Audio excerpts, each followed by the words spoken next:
welcome to Infamous, the audio podcast. This is Brandon, or Mutilus on the forum. And this is Parker. Go by Dr. Bantus Dog and MD when I don't frequent the forums very much. But This is Jeremy. I go by / don't forget about well-laid plans. Uh-oh. Yeah. All right, we'll do some quick announcements. Parker, you are down to 932 probationary episodes. We have a bet going. What is this? it's about the tactics cards. Whether or not it matters. Well, yeah, if the random cards they added to the pack end up mattering. Mm-hmm. Yeah. He's bet 50 episodes. He still owes Jeremy 11 pizza rolls. He's not allowed to say pineapple blade, asterisk, or antiquing. And that wraps up announcements. Parker, do we have some news? News. And we're not cheating this time. They wanted us to know this. So, or did they just want us to think that? Right. Or rather, we didn't find out from Germany or Sweden or some place that got the stuff early. But we know... Kashyyyk. Yeah, we know... Kashyyyk, yeah. We know that the two new Asgardians are, in fact, Heimdall and Scourge. So, once again, podcast, 100% as a podcast. 100%. We've said the name of everyone in the silhouettes at least once during the podcast before they were revealed. Yep. Nailed it. Yep. Got it. I think that's 100%. So wasn't there another character in the frame? Am I insane? No, there was. Jeremy and I thought it might have just been like a statue or something, and that's what it was apparently. There was a figure. A figure is the word I would use, but apparently not a model. The numbers, the figures. Okay. Yeah. I call serious bullshit on that. There is an obvious another character right there that just hasn't been announced yet. I'm calling it. That's really? Someone that's gonna be in the game. Calling it. Interesting. Okay. Yeah. You guys just don't have the foresight that I have to know that. I think it's a statue. Sure. I think it's a statue. How many other silhouettes have had a statue of another humanoid standing right in frame? I know. It seems really suspicious, but for some reason I have absolutely... Like, the conspiracy theory holds no water to me. This is... I don't know. Don't be suspicious. Don't be suspicious. Don't be suspicious. Don't be suspicious. So yeah, we know that they are coming to the game, and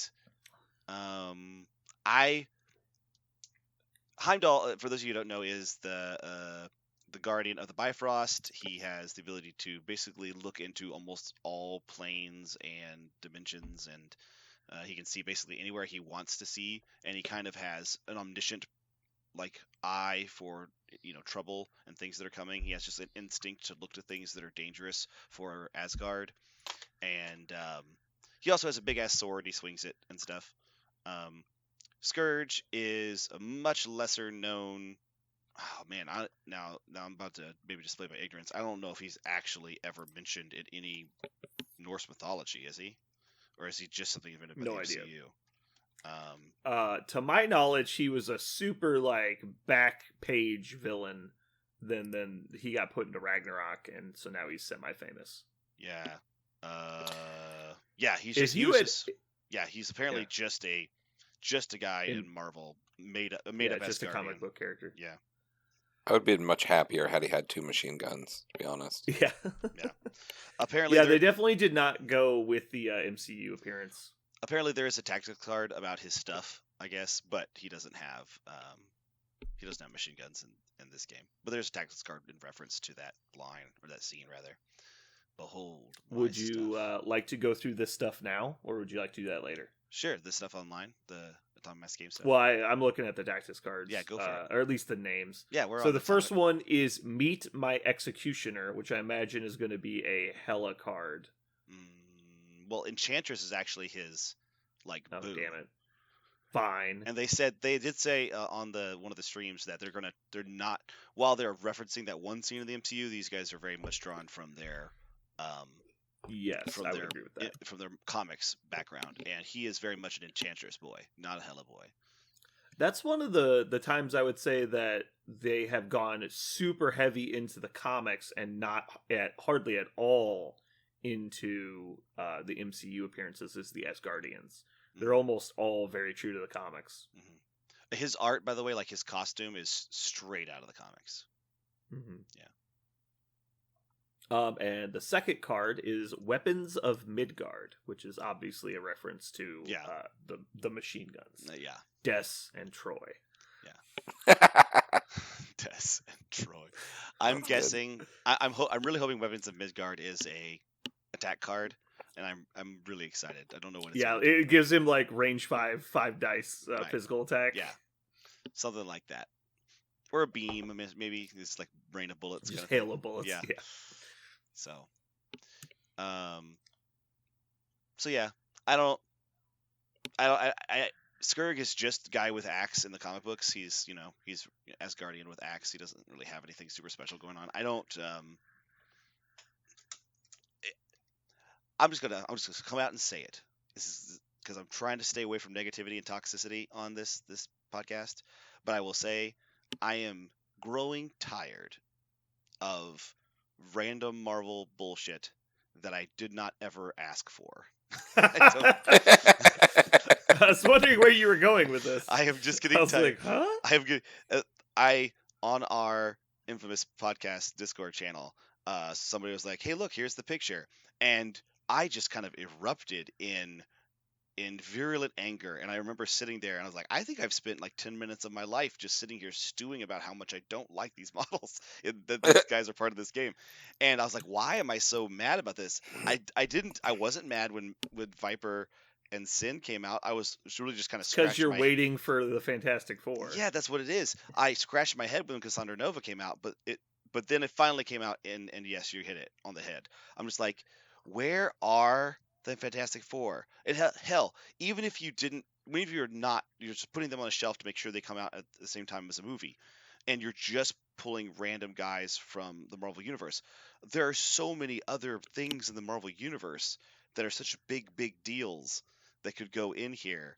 I mean, it's... Well, in their defense, and I don't agree with your point of view here. Okay. I am totally fine with just random shit coming out, honestly. I do obviously know that at some point we'll get to the other big stuff, but every big IP that they come out with, like X-Men or Avengers or Asgard, anything like that, every big IP that they bring into the game is another thing that they have to support. And so if you add in something like Fantastic Four, even though they really don't have a huge pantheon of villains, they're kind of just like global helpers, and they kind of just like fix whatever the major problem is at the time. They've got a handful. It's not like X-Men, though, where there's like a million bad guys for X-Men right. that would pop up. And so you wouldn't have to supply that many models. Asgard is kind of the same way. You only need to help them out a little bit. But Asgard's one of the first affiliations that was added to the game. And Asgard and Wakanda have been criminally undersupported since release. Yeah. Now, part of the problem with Asgard is there's just not that many of them. Same with Wakanda. They need to start addressing them, I think. Because Asgard, I think we can all agree, is not in a great place right now. And so adding in an additional 3-point model with Executioner or Scourge, whatever you want to call them, and then another like hybrid support model through Heimdall could be really good. And so I'm excited that they're getting this support. But my first point that I would want to make, though, one of the reasons why I got super mad is so they have Asgardians. To your point, they definitely should give them a little bit of love. You know, there are people who really like Asgardians, and they've come to love them as they play this game, and so they want to see the expand, and so they want to honor that. And it's part of just kind of the cycle of gaming, right? You introduce something, you step away from it a while, then you reintroduce something to freshen it and make people go back to those old models and be excited about that again. I totally get that. I think it's a great thing for games. Healthy, good decision for AMG. But they pick fucking Scourge and Heimdall, which I go, there are so many other Asgardians that make perfect sense and have so much more presence, both in the comics or the MCU. Odin, to name one, Freya to name two, and I don't that's think enough. Odin's ever gonna see the game. Fucking I think he's too big. I think that's like putting the Beyonder in the game. Like why are we talking about? In the comic books, they've always written off the fact that he can't just fiat do and stuff because the Odin Force doesn't just show up when he wants it to. It's like this very difficult to compel thing, and in fucking the movies, Hela just wipes the floor with everybody. She crushes the hammer and everything, right? Which I know doesn't exist. But she's the goddess of death. She's one of the most terrifying beings in all of existence. And they put her in this game, and she's a putz. And nobody seems to have a problem with that. I think that's why they don't want to put it in the game, is because it'll be just that times 10. What I'm saying is, I don't think they don't have to make him so overbearing. They put Dormammu in there, and he's 8 points, and that's silly. Yeah, but he's an avatar of Dormammu. He's not actual Dormammu. Sure. He's like the Diet Coke of Dormammu. I guess my point is, Odin and Freya exist, Sif exists, the Warriors 3 exists, Baldur exists. Like, these are all super, pantheon characters, and they pick these two. I'm just saying, again, AMG has this strange track record of listing all the possibilities and then going, okay, have we exhausted it? Have we thought of all of them? Okay, we start from the bottom and go up. Let's go. It's a weird thing they do. Well, it could be as simple as these models were able to be designed fast enough to fit the release schedule. Mm-hmm. It could be a lot of stuff. It could also be that maybe they've been told by Marvel not to release these characters because they're in upcoming movies. Mm-hmm. It could be a lot of things. And so I don't think it's fair to, judge them for that. I think that this particular is a good release that is actually needed for the game right now. They don't need to add another affiliation. They need to support the affiliations they already have. Sure.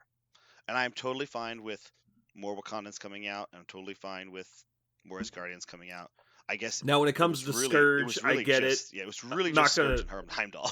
It was just that choice of those two that I immediately went, ugh. Yeah. Okay. Warriors 3 and Sif would have been a great dual box set that could have come out, and it would have really fleshed them out. I agree, but or Sif and Baldur, just do Sif and Baldur, and so just two characters.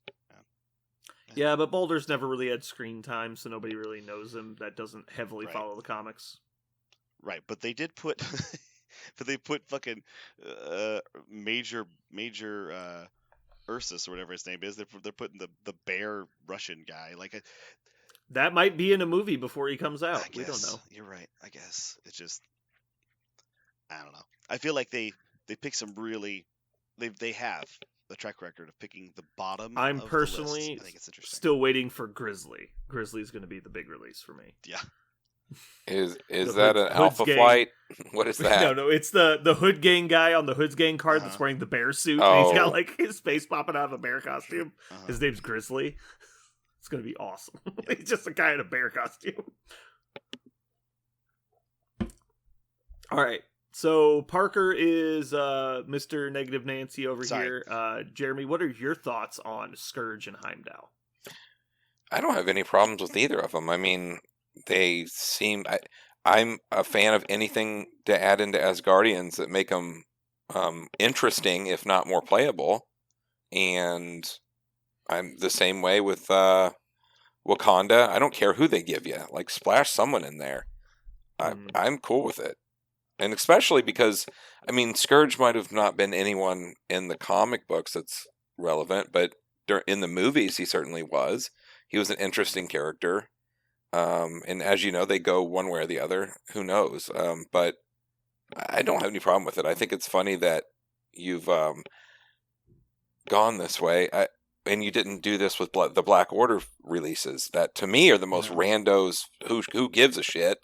Nobody knows who those two people are. Yeah. I suppose I think it's those two struck me differently because... Oh, I know what it is. Go ahead. Parker doesn't like a white Heimdall. I just said it. I was really surprised they decided to make Heimdall white for this model release. That was really surprising to me. I mean, I like anything with Idris Elba. I got to be honest with you. I'm pretty sure. I mean, I haven't read any of the comics or anything or followed up really at all. But I'm assuming that the Norse mythology figure was a black man. I'm pretty sure. Yeah. Are you sure? I'm just assuming, but clearly. I like to picture all of my Norsemen with the deep tone. But Jeremy was joking the other day. Jerry was joking the other day. I was like, I want to paint my Nick Fury white. I was like, well, I mean, until 10 years ago, that would have been a pretty common preference because that's what he was. Was he? Was that a thing? Yeah, no, Nick Fury used to be white. I don't know. The original with the eye patch was not Samuel L. Jackson. That was introduced entirely by the Ultimates universe. Yeah, who was basically written to be Samuel L. Jackson. Yeah, precisely. Not even sort of hiding it. Mm-hmm. It's like Lex Luthor was white for a really long time, then they made him black for the cartoon. Mm-hmm. Did they? I didn't know that. Yeah, the cartoon Lex Luthor was the first black one. Mm-hmm. Interesting. But yeah, so I mean, I know that's what's annoying Parker, but we can move on. Yeah. I'm certain of it. Yeah. So that was the first box set. Gotcha. Actually, hold on. I think I have a release date for these guys. Let me check.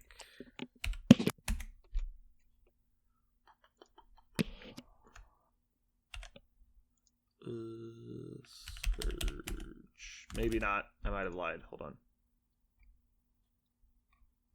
This is a really low. Like, there's just 2 Team Tactics cards in this. That's it. There's not a lot of stuff in it. Yeah. 2 small bases and 2 Team Tactics cards. That's pretty chill. I will pay no more than $85 for that. Well, don't worry. It'll be $83. Character pack info. Quarter 3 of 22. I'm surprised it's not announced yet. Yeah, so this looks like it's actually pretty far away. I do not see it on Asmodee's site. Nope. Yeah, so the card pack, the Quinjet, and Swan and Supergiant are all coming out June 10th, the weekend of the caster, what's it called, mini extravaganza. Mm-hmm. And then after that, we don't have the other stuff yet. Although there is a lot of like Star Wars Legion and shit coming out right after that, so AMG will be busy. They're just not doing Marvel stuff for a bit after that, or at least it's not announced. Anyway, all right, so let's move on to the next point. Parker, you want to hit us with some more news? More news. Sorry, I'm still just so disappointed about this choice of characters. So, in other news, Black Order is finally, we have the ability to buy all of the original Black Order members, sans Thanos, for a super cheap price. I don't know if that's been on the top of anybody else's wish list. Is this a Costco package? Can you only get this at Costco? It's only available at Costco. It comes with 17 cubic feet of paper towels and 32 pounds of mustard. Cubic feet. Yeah. That is a lot of paper towels. So the thing I was like, 17 square feet isn't that much paper towels. So 17 cubic feet, that's a lot of paper towels. So I have this theory that at Sam's and Costco, you have to buy things in units of measurement not intended for the original product. Like, you have to put like 32 pounds of mustard and a gallon of sugar. Yes. Yeah. It's always in some weird unit of measurement. Yeah. I remember the first time I ever went to a Sam's Club with my parents, and this was in Indiana. They sold 3 packs of go-karts. Yeah. I was blown away when I was like, we're coming back to this place all the fucking time. Yeah. And they're all like saran wrapped together somehow. Like it's just like a saran wrapped together, shrink wrapped 3 go-karts. I'm like, we need that. Yep. They're like, we're not buying that. I was like, but we need it. Right. We will die without this. I love that concept. But anyway, Black Order's getting the shrink wrapped go-kart treatment. You can now the go-kart 3-pack treatment. Basically, what it did is they took the 2 boxes that is Ebony Maw, a Black Dwarf, and the other box of Corvus Glaive and Proxima Midnight, and put them into the same box and knocked off what, like $20, $30? Is that how much they? It was previously $90, now it's $60, so it's $30 off. What Okay. they have done is sold you these 4. Excuse me, hold on. Okay, they've sold you these 4 models at the same price it would have been as if you didn't buy Black Dwarf, which is what I think everybody's been wanting the whole time.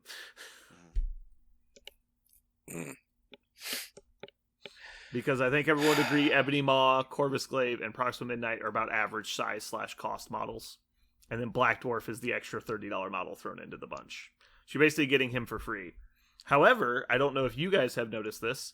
it comes with things that are not included in the original boxes. I did not see that. Are you guys excited about this? Oh, God. What is it? Items included in the character pack. 1 Black Dwarf miniature, 1 Corvus Glaive miniature, 1 Ebony Maw miniature, 1 Proxima Midnight miniature, 4 bases, 4 character stat cards, 7 team tactics cards, 4 Infinity Gems, 1 affiliation card. So, originally this box set I believe only came with 2 Infinity Gems. It might have come with 3, but I know it didn't come with 4. At least I don't recall it coming with 4. List of tactics cards it comes with includes First of the Black Order, which is not in any of those boxes. Then we have Execute, Blood Despair, Price Failure, Shush, Mothership, and Marked for Death. And then Time, Space, Mind, and Reality Gems. Yeah, First of the Black Order, that's coming with the... Yep. It's coming with Black Swan and Supergiant. Yeah. Which means that I would assume everyone is going to guess at this point that is a generic Black Order card and has nothing to do with either of them. Yeah. Or else why would it come with these miniatures? Or this could be a misprint. Who knows? I'm going to need a $30 credit to the Geekery. That's all I'm concerned about right now. Oh, yeah? Because I'll be bringing my models back. Oh, okay. I'll get you the $30 credit. Unfortunately, it's only available to be spent on used Black Order models. Fuck!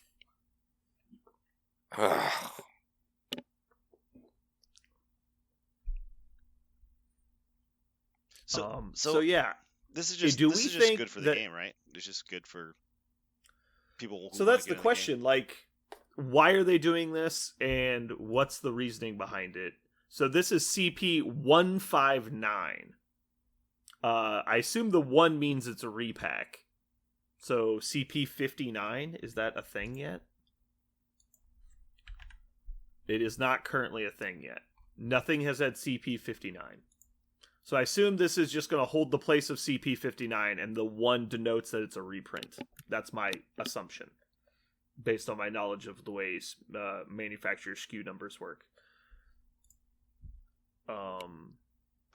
Do we think they're going to do this with a lot more affiliations? Because for them to do it with Black Order makes almost no sense to me, because it's not like they're spread amongst a bunch of different box sets. There's just the 2.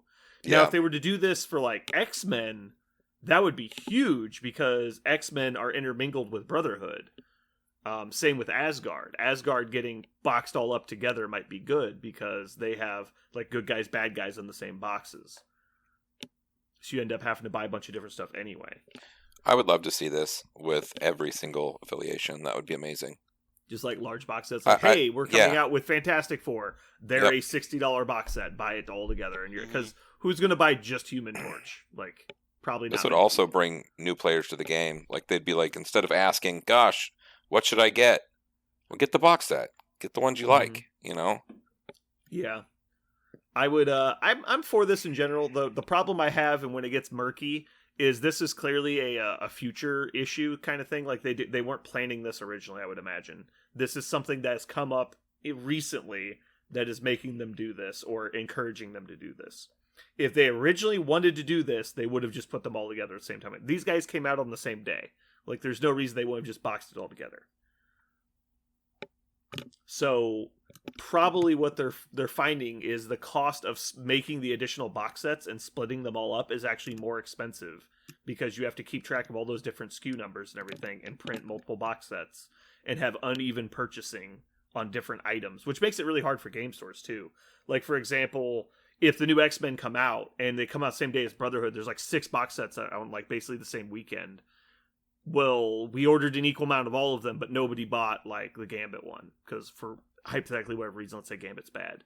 So I'll end up with a lot of extra of that one, but if it's all in one bigger box, everyone's buying the big box and not worrying about it, right? Because everyone wants to get the models inside. So there's pluses and minuses of both sides. This is just interesting. I'm curious if they are going to do this for multiple affiliations. Will they end up doing it to more than 4 models at a time? Like, would they do 6 models at a time? Also, are they going to use are for these affiliations that are really big, like if they make an Avengers box, I'm assuming they're not going to put 44 characters in it, right? So are they picking 6 characters? Is it Captain America, the 2 Captain Americas, Hulk, and then like Wasp?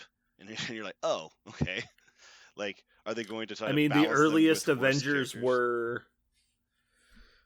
Well, I don't know if they would break up the core set though. Still, well, no, I'm not. I'm just using it for example. Yeah, but you could do the 4 Avengers from the core set in a box on their own. Mm-hmm. You could do Cap, Iron Man, Black Widow, and Captain Marvel. I guess what I'm saying is, are people? I guess first, this is always good for somebody who just wants to get into the game and has no context, right? Yeah. But if you've been playing the game and you want to expand your game and you want to pick and choose, maybe the smaller boxes are still what you want to go with, right? Because you're not going to get models that you're never going to use. Just even if you save $20, it's plastic that'll just do nothing because you're sure you're never going to try this. Well, we say that, but a lot of our more competitive-minded people buy everything, so. True. I feel like this is really good for the mom and dad and the kid that come in the shop looking for something, and the dad's like, "Oh, he loves Asgard or whatever." Boom, you just get that, and then all of a sudden, here's the Asgard box. Yeah, and it's an easy sell, and you'd be like, "Come back, if he digs them, get the box set and all this stuff. Get that later, It's a $40 investment instead of $100. That's a hell of a difference. Will it be $60 investment instead of a $90 investment? Whatever. Yeah, but it's so much more palatable for like a grandma coming in to buy something for their kid. Also, not having multiple items and trying to pick stuff out is like, well, do I need all 4 of the Black Order? It's like, just get the 4. Like, it's basically, the second box is basically free. Yeah. Yeah, it definitely eliminates some of the conversation of what's best or whatever. Just get it. No big deal. Mm. And there's no doubt this is an amazing deal.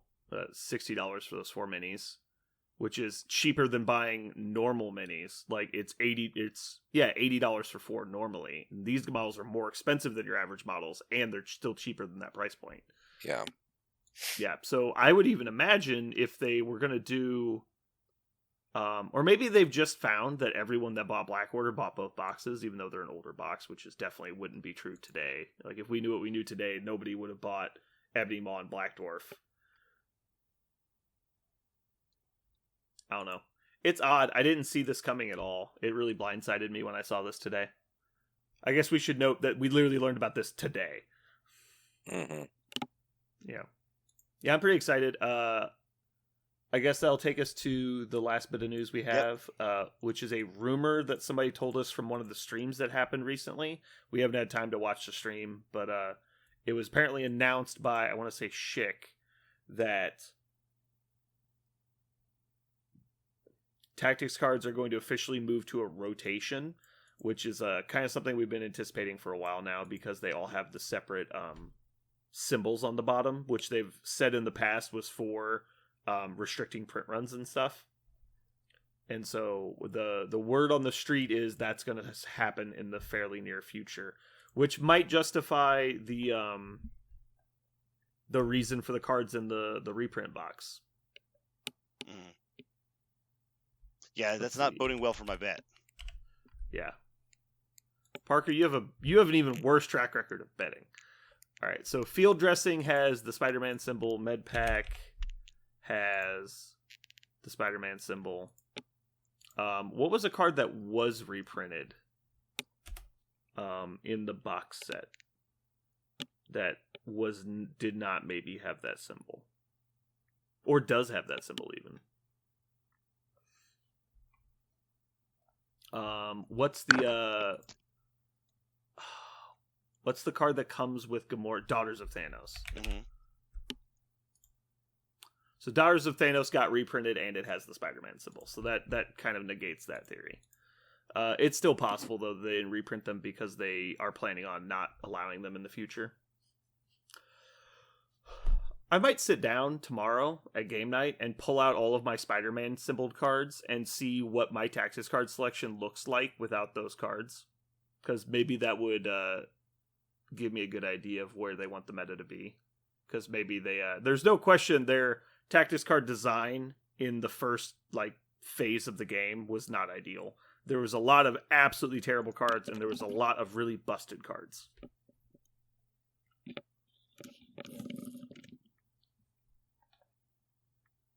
So if they rotate, do we think they're going to rotate just with the symbol on the bottom, or are they actually just going to make a list and give it to everybody? I would imagine they're going to use the symbols. What do you mean by make a list? They're just going to make a list of banned cards? Like a huge list of banned cards? Not banned, just a huge list of legal cards. Just make a legal... It'll say legal restricted, legal unrestricted, and just do that. So they don't have to fuck with symbols on the bottom of cards and wonder... I mean, I think they did the symbols for a reason, and never trying to even implement it seems dumb. You're right. I think it was dumb. I think that was a dumb idea. I don't know. I think it was. You really think it was just super dumb and pointless? Yes, I think it was I think there's somebody who's Why? I think somebody floated it because of the thing you just said, which is if they go by certain sets, some sets are just doomed to be very lopsided, and some sets are doomed to be very meh. No, I'm saying that because of the Spider-Man cards are way overbalanced. Right, that's what I'm saying. And they're not allowing newer cards to be played, which is how that's supposed to work. Imagine, if you will, Magic the Gathering, because they're the most famous rotating game system that's existed. So all of the Power 9 cards and the dual lands and all of that stuff from way back when, if it was allowed in the current environment, they'd be smothering. Nothing would ever get printed that got to see play in those resource pools. I get it. So you have to deny them to allow for actual healthy game growth. Sure.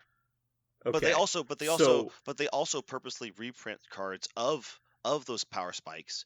They purposely put cards back into sets that existed in some form in earlier sets that were really strong in order to create a cycle, right? In order to create a play cycle where people are going, okay, this card stands out, we're going to start playing it, and then other people go, oh, I'm going to counter that, and so the counter becomes more prevalent. And so you want a cycle, a healthy cycle. So what I'm saying is, if you, I haven't sat down like you're suggesting and going through each symbol and look to see, but let's say they pick the second symbol, which I don't remember what it was, the one after Spider People.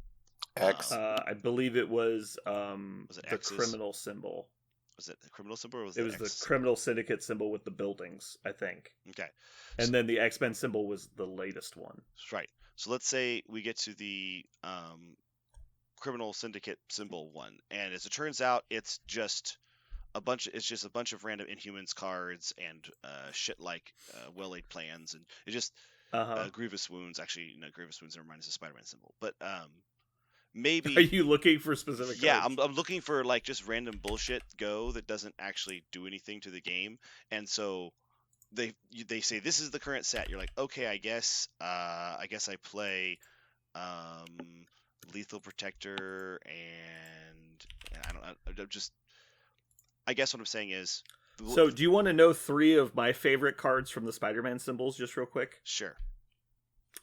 Drop off, Hired Muscle, and All You've Got. Yeah. Okay. Right. So if we just ban all the Spider-Man cards, maybe the game is in a better place than it was. Right. Just but my theory. Are Medpack and Field Dressing and all those also in the Spider-Man set? Yes. Because then. Yes, they are. But we've talked many times about how Field Dressing is a super important card in this game. I think it is. It actually allows games to occur that can't be won without it. It's one of the reasons why it's so important.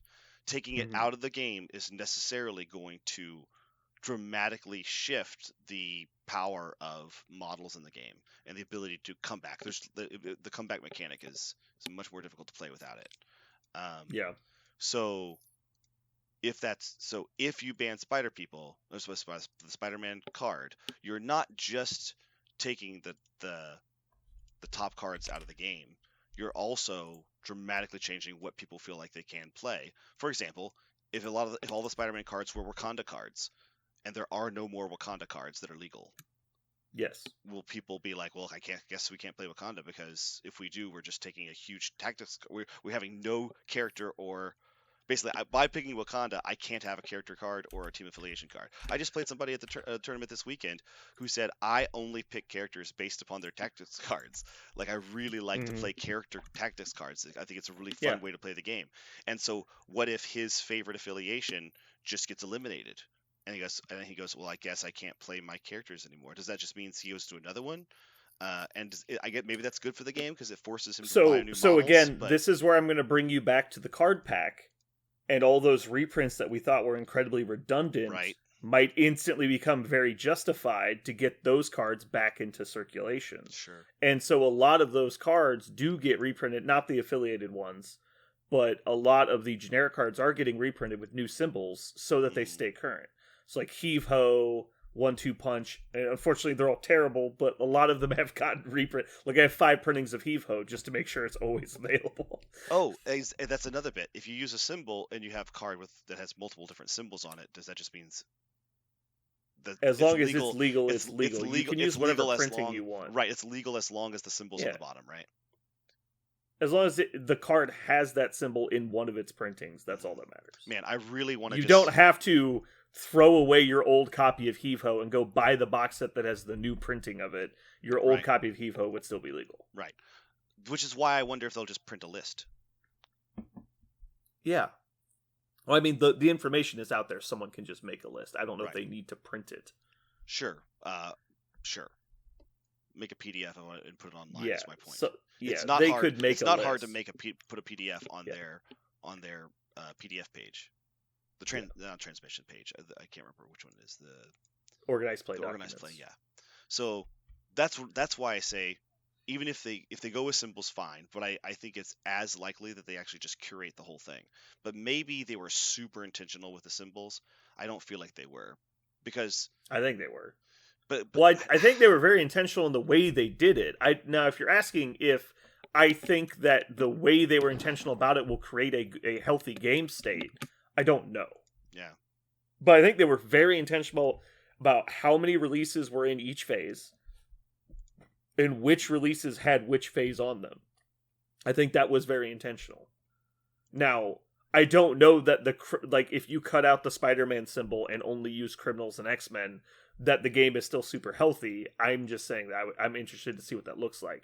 I would imagine they would grandfather in any of the affiliated or character-only cards. I think we're only really talking about unrestricted cards, like open play cards. Generics, really. Mm-hmm. I can't imagine they would actually make Wakanda Forever illegal, even though I think that might be a good choice to do. Honestly, if we're talking about affiliated cards, the thing that really confused me is that we're getting Heimdall, but Rainbow Bridge is a card in the game. Like, I thought that was basically Heimdall in the game. Yeah. So now if he, like Jeremy was saying earlier, if he has Lockjaw's ability to just teleport people around, like, what the fuck is the point of the tactics card? So I just organized it by CP, and that really doesn't tell the whole story, because the CP was not their release order at all. Things did not come. Yeah, they generally got pretty close to it, but there was a lot of out of order stuff. Right. Primarily once you got to, let's see, I would say about into the 20s. Somewhere in the 20s it started getting off track. Yeah. But I want to say that also was when like Enchantress and them got super delayed. That's when the movie started getting delayed. It got really messed up. Because it was Miles, Gwen, and Hawkeye, Black Widow came out way out of order, I believe. And those two kind of messed up. Angela got caught in some sort of time warp. Yeah. Wait, did I just say the wrong box set? Yeah. Yeah, it was Enchantress and Angela were the ones that were super off. I think Black Widow and Hawkeye were only off because the movie and the TV show got so delayed. Okay, now I'm opening up this list again. I'm seeing I wonder if I could guess which one they're banning based upon this card pack 2022. So it looks like... Well, that's what I'm saying, because almost all of those cards have the Spider-Man symbol. So I don't think it's as much as that's what they're banning. I think that's what they are reprinting to keep current. Those are the cards they want to carry into the future. But that's what I'm saying, that they'll the first set. They'll likely make the Spider-Man symbol illegal, right? Is my point. Yeah, I think that's what they've stated all along was the plan. That's what you stated. That's what you stated all along was the plan. I don't think anyone in AMG ever said that. I think you just... No, they talked about on one of their streams that that was what the symbols are for. Ah, okay. Is that when if they wanted to move to a rotational format, that would be the demarcation. Mm-hmm. That way they don't have to print out lists that were confusing. You could see by just looking at your products what's legal and what's not.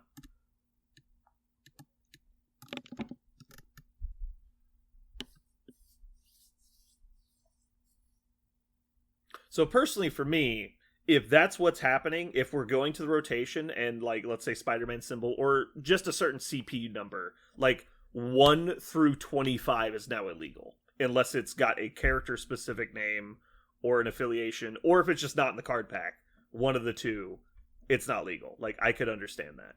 And that might also justify why some things didn't get errated because they're not getting carried into the next set.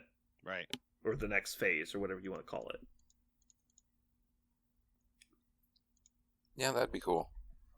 I'm fine to shake everybody up. I don't. Yeah. As long as everybody gets shook up, I'm fine. Random curious hot take, right? What if they're reprinting the Black Order to carry them into the future and Thanos isn't on the list because they just don't want to deal with Thanos? Like Thanos is an unaffiliated character? No, I'm just saying, like, what if the Thanos wasn't like for where they went to rotate and like Thanos' cards didn't get rotated with him? What? Like Thanos is no longer a character in the game? Is what you're saying? Maybe something like that. Like you can play him if you're playing. Because why wouldn't they? All three of those box sets came out on the same day. Why wouldn't you put Thanos in the box? Because he came with a big base or something, maybe? I don't know. He did, but I mean, nobody really cares about that. And you could easily... And he came with the special crisis event thing. But that's just a pack of cards. Like, that's like $5. Like, even if they up the price of the box accordingly, like, it wouldn't have been a big deal. Yeah, it is weird, whatever they're going to do. They could have done, you know what they might do? $100 for all 5. I think would have been a fair price. I wonder if maybe they're going to put Thanos with those two new ones. Like, that'll be the different box set. You think so? There'd be like Black Order 1 and 2? Maybe. I don't know. It doesn't make sense. I mean, it does make sense because it's a very expensive... Thanos is a super expensive box set, so... $65. He's one of the most expensive kits. So, I mean, yeah, I mean... But you're mainly paying for the big chair and the ultimate encounter, which a lot of people don't care about. That is true. Yeah, well, notably, there are a notable number of... Sorry, I spent this entire time just studying the card pack, because knowing that this is possible, I wanted to know, like, what's on the chopping block. And there's a bunch of things in here. The obvious ones, like Med Pack and Field Dressing, but also things like Blind Obsession would be leaving. Like this. Yeah. It's all the actual Spider-Man release stuff and all the Sinister Six stuff, the Black Order stuff, Wakanda Asgard, most of the Avengers stuff. I think it's basically up to like Doctor Strange-ish timeline. Notably, Patch Up is staying in. Yeah, Patch Up will be the healing card. I think they were really unhappy with how healing felt to them in the game after it got loose. I don't think they anticipated people trying to go so hard on healing. But in most game systems, healing is one of the most breakable things. Well, if they took the healing cards out, it brings Asgard up a bump. I mean, that would be a little bit of a fix for them. If they're one of the only ones that can kind of like keep up healing every turn kind of deal. It also makes all the regen characters a lot better. I don't follow. What do you mean? Because if they took the card out to heal, Asgard has built-in healing where they can pay to do it. Oh, I thought you were talking about Wakandans. No. I'm with you. I thought you were talking about Wakandans. No, I'm just saying it's more of a premium thing when not everybody can do it. That's all I'm saying. Man, I think I just lost a bunch of episodes. I probation continues. You only bet, what was it, 600 It episodes? was 50. I'm pretty sure it was 600. I just listened to it earlier today. What was it? What do you think you're wrong about? We think that the bet was that he bet 50 episodes that there was no logic at all to the cards not put in the upgrade pack. And so beyond the errated cards and the core set just being in there for no apparent reason, it didn't make any sense. So conveniently, the card pack is coming out during Mini Extravaganza, which is the 1-year anniversary of them announcing the card pack. Mm-hmm. It's just like, we were expecting this 3 quarters ago, guys. Where the fuck is it? So that's that. I was just banking on them going, so you gotta want some new cards, and that was it. Like, that was the only thing they said. Parker was assuming there was just no real rhyme or reason to it, and now it's looking a lot like there could be a reason behind it. So Parker's gonna probably lose some more episodes and get close to 1,000 again. Yeah. We can make another bet to try and hedge your bet. What's that? How would you bet again? Well, I mean, hedging is when you make a secondary wager to try and balance out your first wager that becomes apparent that it's not a good wager.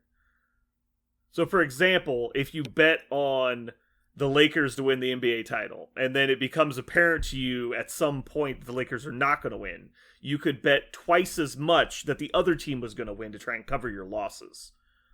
That's an example of a hedge. Double or nothing. Yeah, basically it's a double or nothing, and you make a separate wager. Because you know you've already lost the first bet. And so now you need to recover your funds in a different way. It's a really good way to go bankrupt. I was going to say, it sounds like terrible.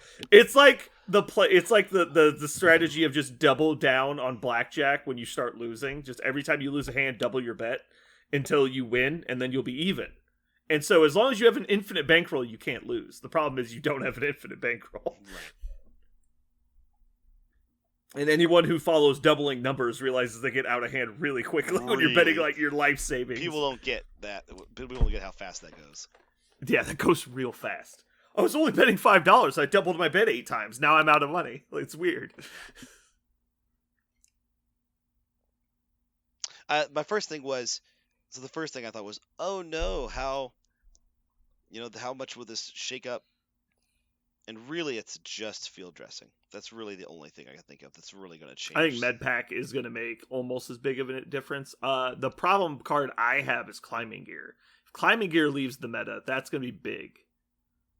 And so if Indomitable was literally printed to make up for the fact that Climbing Gear isn't going to be around, that could be interesting. I think, yeah, because then Climbing Gear is less necessary maybe because you're not using Climbing Gear. No, I mean Climbing Gear's in the Spider-Man packs, so right. If they're rotating on the Spider-Man symbol, then Climbing Gear's out too. So is Tactical Analysis. Basically, all the movement cards are gone. Curiously, not if you're Shield, because Tactical Analysis still exists for them. Just exactly. So Shield getting all the Legacy restricted cards seems really strong now. Right.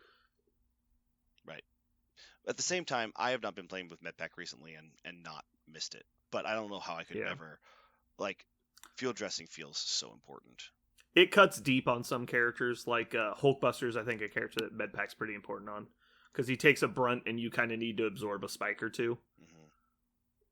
Oh, it is true that I will love when my opponent does not have MedPack. Because I don't know how many times I've gotten ready to kill him. Within one, and they just heal up. Yeah. Well, as we said, this is not 100% guaranteed or anything. These are just things that we heard through the grapevine. And obviously something they've been kind of planning on for a while. We don't know if they're going to pull the trigger on it or not. So moving on. Let's go ahead and move on to our next segment. We have currently playing.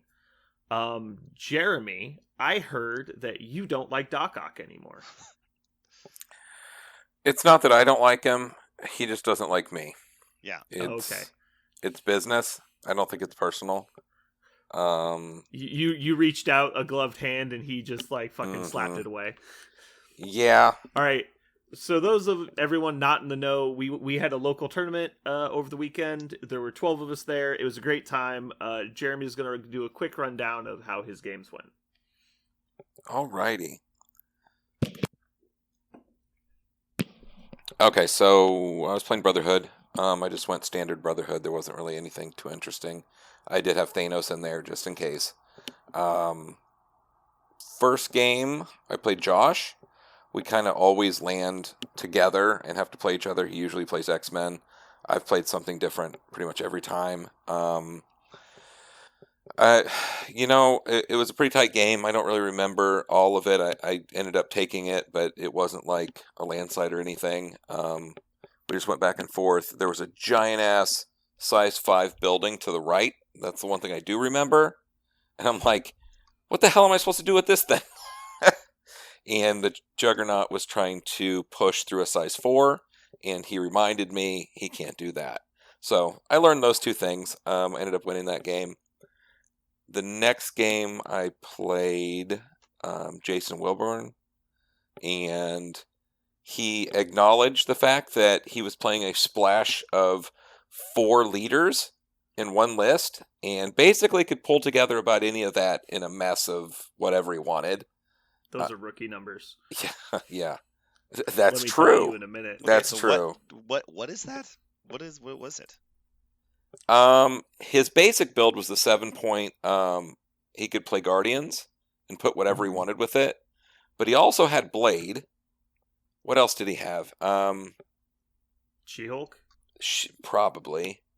I don't remember. He had 4 leaders. That's all that really matters. And the fact is, he had a small base that he could do whatever he wanted with. He pulled Scoundrels, so there was a 5, basically, points to contest, and there was enough crap on the board where I was like, well, I'll use the other leadership of Mystique, which worked out fine. I got to play some models I haven't played in forever. I played Sabretooth, and I played Scarlet Witch. Man, it feels good to roll dice with Scarlet Witch. Yeah, I miss playing Scarlet Witch. She just really, really hammers it home. Like, you guys act like you can't play her. I think it's so funny. Listen. No, I'm going to. I've been looking at trying to get her in the lists again. The thing is there's so many cool models. Like, I don't. When things come out, is every time I play Brotherhood, Magneto's in there, and they don't work well together. No. They're just too much of the same thing. Don't play her then. Listen, we're gonna do whatever. I want to do whatever I fucking want. Yeah, I'm talking to Brandon. You're great, Jeremy. You go. Thank you. Ended up taking that game down. Let's see. The last game. Oh, I played Richard. Richard is kind of my I don't know. There's something about him with spider foes that makes me want to punch a baby in the face. By baby, I mean Richard. By face, I mean his face. He has a Carnage that eats my lunch every game. Doesn't matter what it is. Doesn't matter what's on the table. Carnage dazed 6 models that game. And he KO'd 5. Yeah, so there's 2 elements that happened. One of them, I spread everything out. I got Carnage dazed. I got several models dazed. There was tons of shit dazed. The only thing left was basically had a Doc Ock and a Green Goblin. I was fine. He couldn't get anywhere for field dressings. I send over Juggernaut over to the flank with Doc Ock. He has 0 power on him. He somehow dazes Juggernaut with 1 hit, gets 4 power off a 3 power strike, so he has 4, managed to wander over, field dress fucking Carnage. Carnage comes to life, basically kills my entire army, and then takes, well, he doesn't get the, because Hulk has 20 health left still. He doesn't daze Hulk. I'm fine, but then he pulls the trigger on, what is it called? The thing where I drop all my shit. What is that one called? All according to plan. Well-laid plans. Well-laid plans. And the only reason he had the power for all that is because of the move that Doc Ock made where he magically got 4 power. It was just one of those series of events that I couldn't have... I'm like, holy shit, it's happening. Spider Foes is really getting me here. Well, you didn't say the best part is because he played well-laid plans and Hulk had 3 hammers. Ooh. It's just dropped all of them. Yeah. So... I had 2 models that had things. I had 4 hammers on me. Hulk had 3 of them. Magneto had the other one. Hulk, of course, takes damage from the damn thing, drops 3 hammers. and Magneto doesn't take any damage and keeps his single hammer. Yay! So I went from basically not killing all his models, running away with all the points, to going upside down in one turn. Because hey, it could have been worse. Huh? Magneto could have dropped his hammer too. Oh yeah. Now once that happened, that's like the only thing that could have gone worse. Like it all just landslid on me, and snowballed into me losing that game. And I mean, kudos to Richard. He played it right. Like it all happened for him. He had things that he needed to do, and all of that had to line up because I had all the hammers, I had all the hate. Like I dazed everybody. Everybody was either KO'd or dazed except for Doc Ock, and it is what it is. And he got me. I was trying to line up against Parker for the fourth game, but I was paired down and he knocked me out. That was it. Similar things kind of happen in Blood Bowl because Blood Bowl there's a lot of like coin flip effects. Then if one goes your way, you get to keep trying and keep going and keep going until something fails. But if anything fails, basically your turn ends. And so it's like that a lot in Blood Bowl where it's like you can just have those miracle turns where you win like 12 or 13 coin flips in a row and just swing the entire game back on its head. And it feels like that happens in Marvel sometimes. It's like, well, if everything just comes up fucking like Richard sometimes, like you're going to do well. And so, but it's same thing the other way. Like, you know, sometimes you can be in a great position and just keep pressing it home and there's nothing your opponent can do. Yeah, it was such a far-fetched thing for Doc Ock to get 4 that it wasn't even on my radar. Like I had I didn't see it because he had to move. Considered that he would get to 4, Get to 4 in one hit on Juggernaut. I'm like, there's no way. No, but you know, I whiffed out. He got 2 crits or whatever he needed to get the double power, double hit or whatever. I mean, I got aced by that guy. Pretty weird. All right. Parker, how were your games? So, I had a couple different routes to take. You remember for the last podcast, if you guys have been listening, I've been playing a lot of Shadowlands Daredevil, and I had this weird spot at 17 points that I feel like I needed to do something with. And so I decided finally to go with what I proposed at the last cast, which is go with a second 2-pointer. And so Bullseye and another 2-pointer, and I picked Honey Badger and took out Killmonger. It's a Killmonger for so Killmonger and Baron Zemo went on for Honey Badger and X-23. And I ended up playing a couple games at 17 points. The very first game was not that. It was against a brand new guy named Jay. He's from the West Coast, I think. And Jay Smith, yeah. Yep. And he was I was really glad that he got to come over and play. He really loves playing. His schedule doesn't work out. And so he got to he came for the tournament. He was awesome. It was a great game. He did not know what my list did, and so he tried to play a regular game of MCP where he's coming and picking up stuff, and he just ran into all the bullets. I didn't get to play X-23 Honey Badger that game. It was a different point value. I think it was 16 points. But the list just slowly chewed him down, and I think it tabled him. Yeah, I think the game was it wasn't a table, but by 4th round I had like 17 points and he had like 2. By turn 4, it was nearly table. I think he had one guy left on his backside, and then round 2 we played 17 points, and so I dropped X-23 and Honey Badger down, and I was playing against a guy named Miles, which so it was a person named Parker and a person named Miles, and neither of us were playing Web Warriors, which we thought was a giant travesty, but he was playing Avengers, and he was a really skilled player. It was a really strong game. He knew what I was about from the beginning. He's like, if I just run straight at you, you're going to kill my guys. He knew of what I was doing. And so on turn it was the Fisk, and the blue was the Fisk one, right? So the two separated on C, and it was sorry, I'm just blanking out on the cubes. And so I had my ninja flip a cube to Daredevil. So at the start of the activation phase on turn 2, he could blind obsession 1v1 vision on top of one of the Wilson Fisk tokens.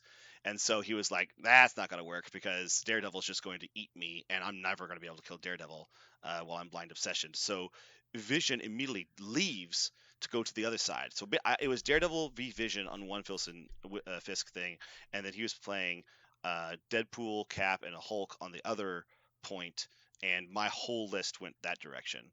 And besides Daredevil, and so he shifted Vision over there. So Daredevil just sat on the point and scored 3 for the rest of the game. He just scored 3 a turn, completely uncontested. And I was totally happy to do that because he thought his 17 points versus my 70 points was going to be good enough. And then X-23 activated. She, over the course of the game, I think we counted the number of damage. I think it was like somewhere around like 30 to 40, somewhere in like 34 damage or something in there. She was responsible for basically taking out his entire list. And the big culminating turn was on turn 3, she full to emptied Captain America on his backside, full to emptied Deadpool on his backside, and then while she did that, moved 3 times and picked up the 3 cubes while she had full health on her backside. I managed to get his Hulk down low enough to where he died during the 2 cubes. He had 2 cubes on him, and he died to the 2 cube damage. And so, yeah, he just had Vision left at the end of that turn, and he couldn't get anywhere. And it was a pretty close game. Like, he was actually up on points most of the time going into turn 3. And then on turn 3, I just scored like 7, and he didn't score 1. And that was the end of it. We on turn 4, I scored the rest. So it looked really, really close because he was doing a very good job of not committing his guys very hard. But the one mistake I think he made early in the game is I left one of my cubes on my side open for his Hulk, and his Hulk actually jumped and walked all the way over to the cube and picked it up, standing in front of X-23, Honey Badger, and Winter Soldier. And that was a big mistake because then his Hulk just took way more damage for free. Like, it cost me nothing to just do a bunch of damage to him. That doesn't seem like a great idea for 1 point. Right.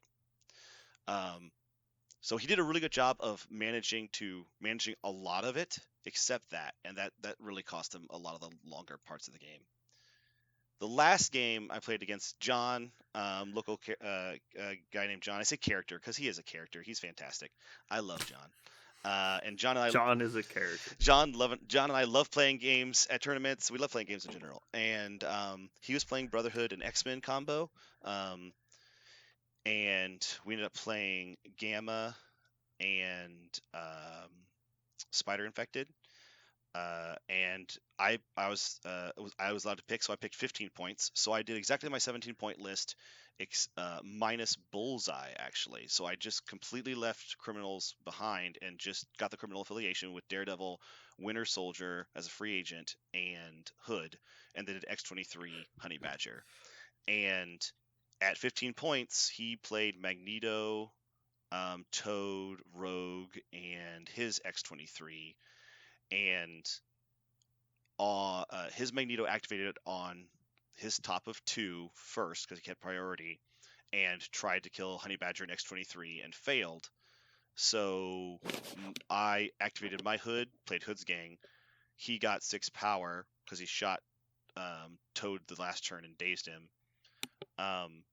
He downs X-23 himself to get the 6 power, gives my X-23 the follow me, and my X-23 takes out Toad, completely kills him, then dazes Magneto, and does 3 damage to Rogue, and is on the back point.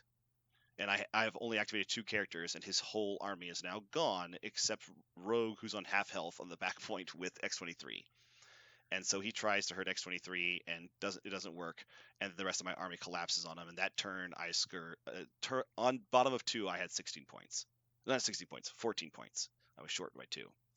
And Sounds like your X-23 had a pretty good day. My X-23 had a really good day, but one of the things we were talking about, and I was talking about it with Miles and John after the game, is X-23 with 2 extra rerolls feels like you're rolling 9 dice is what it feels like, because you're getting assassin reroll, hood reroll, daredevil reroll, so that's 5 dice rerolling 3, so it's kind of like 8, and then you're getting the pierce on top of it. So if you could like make a character that said move, and that's her basic attack, and I was constantly doing her spender, which only costs 2 and lets her move, so that's more like it feels like a 10 dice attack because it also has a wild pierce. Mm-hmm. So since I'm re-rolling dice and commonly getting the wild, and I'm making the 6 dice I am roll and hit so much more often, if I ever get a crit in there, it spikes just a little bit. It feels so punishing, and that's what happened in the second game and the third game of the tournament. I found an X23 with 2 extra rerolls is even more egregious than she currently is. She punches up even harder. One of the things I found with playing X23 before this, because I played like 4 or 5 games with her before Daredevil and Hood's Gang, and she would commonly leave characters on 2, like something that would happen. Like you'd leave characters on 2 health, and that stops her crazy chain because she can just keep spending 2 power to make a move and an attack. But she can't just keep doing it. It's once per turn. Have you been using it more than once per turn?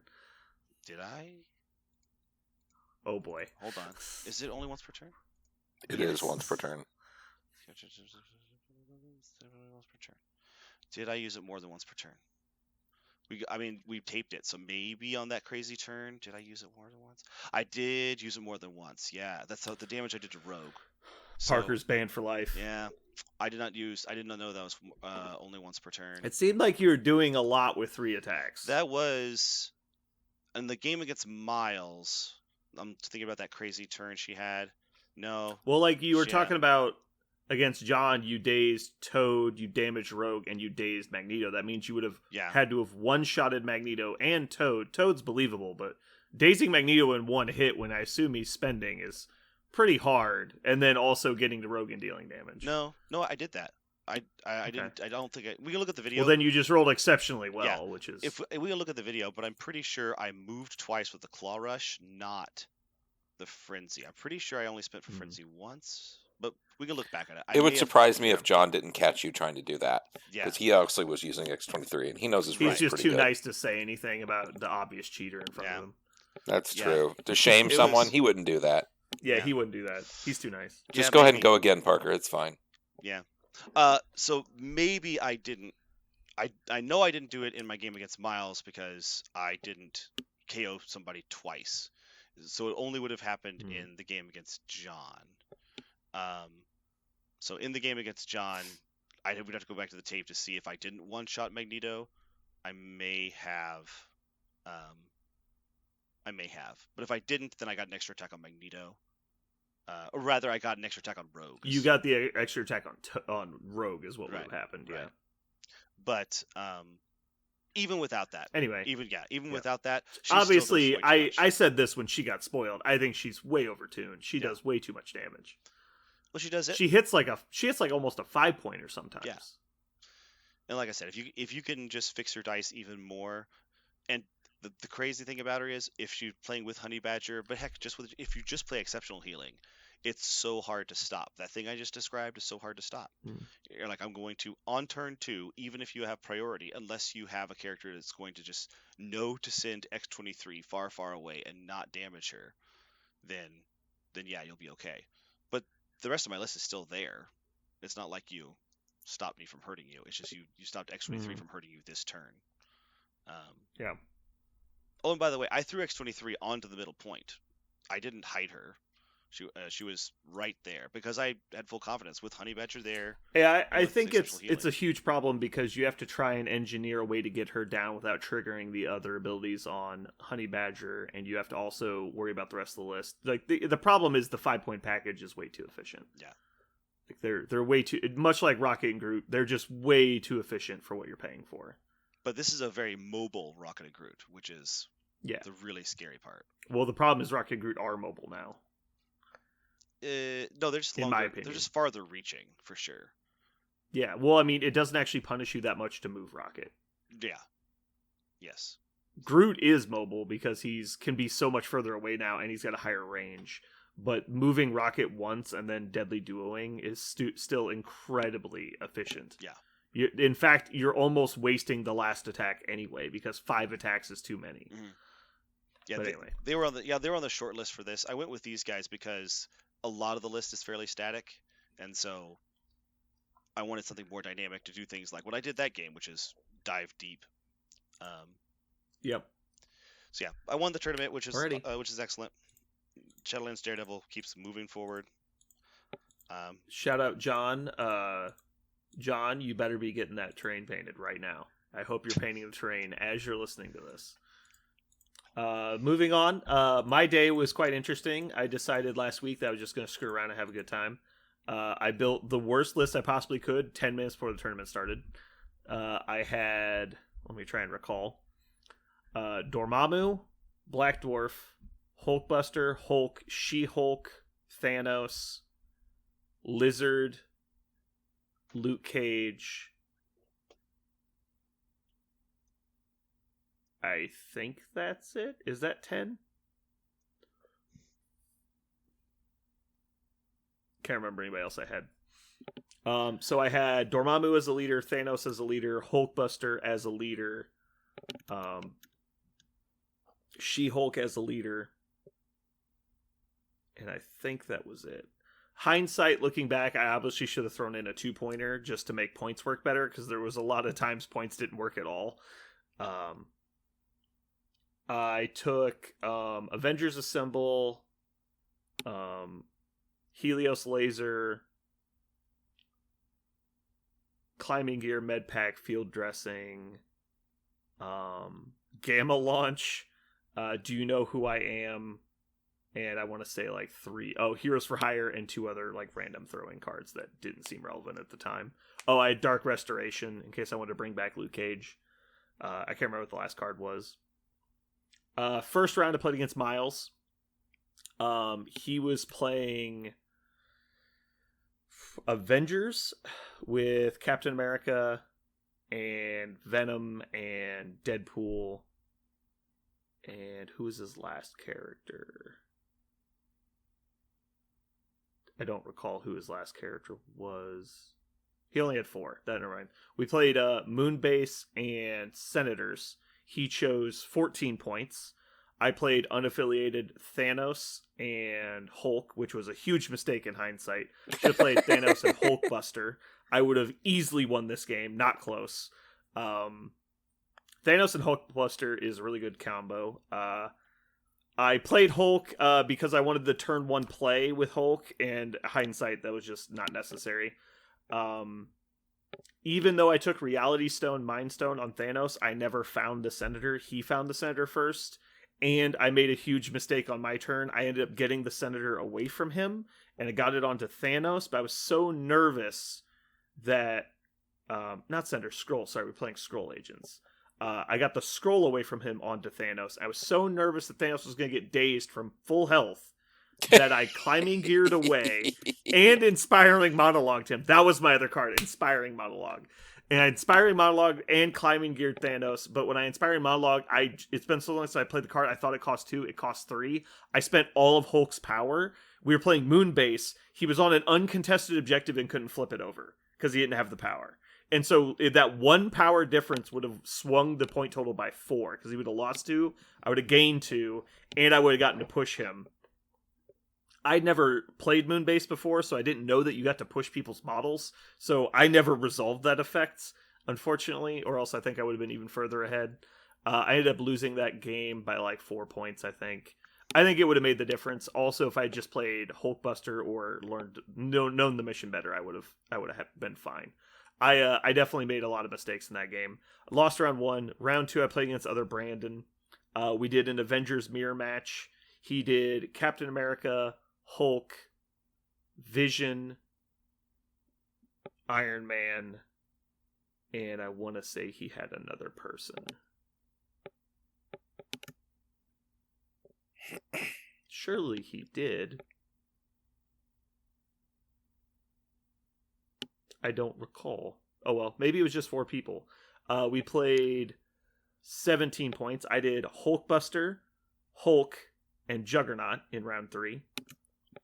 I took Avengers Assemble, Do You Know Who I Am, Field Dressing, Medpack, Climbing Gear. The game was pretty interesting. I ended up putting all 3 of my battles on the center point on Gamma. We were doing Gamma Wave and Montesi.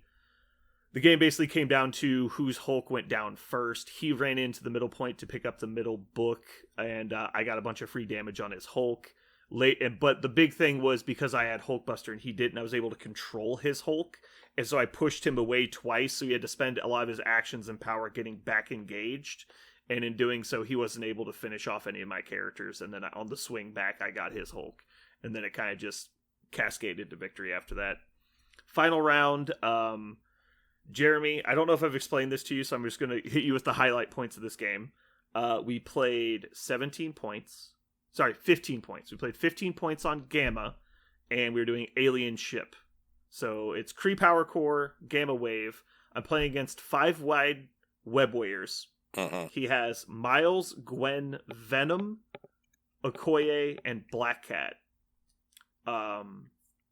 He finds the Power Core with Gwen, and Black Cat burgles the Power Core away. I am playing 2 models, unaffiliated, down a point. And I won 18-17.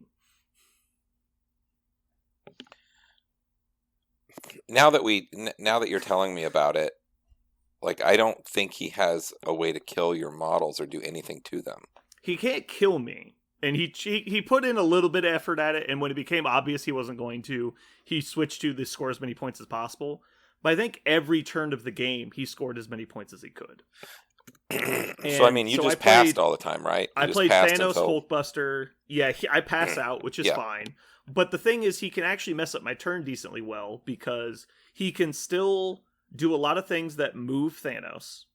He has web lines for moving either of them. He has spider technique.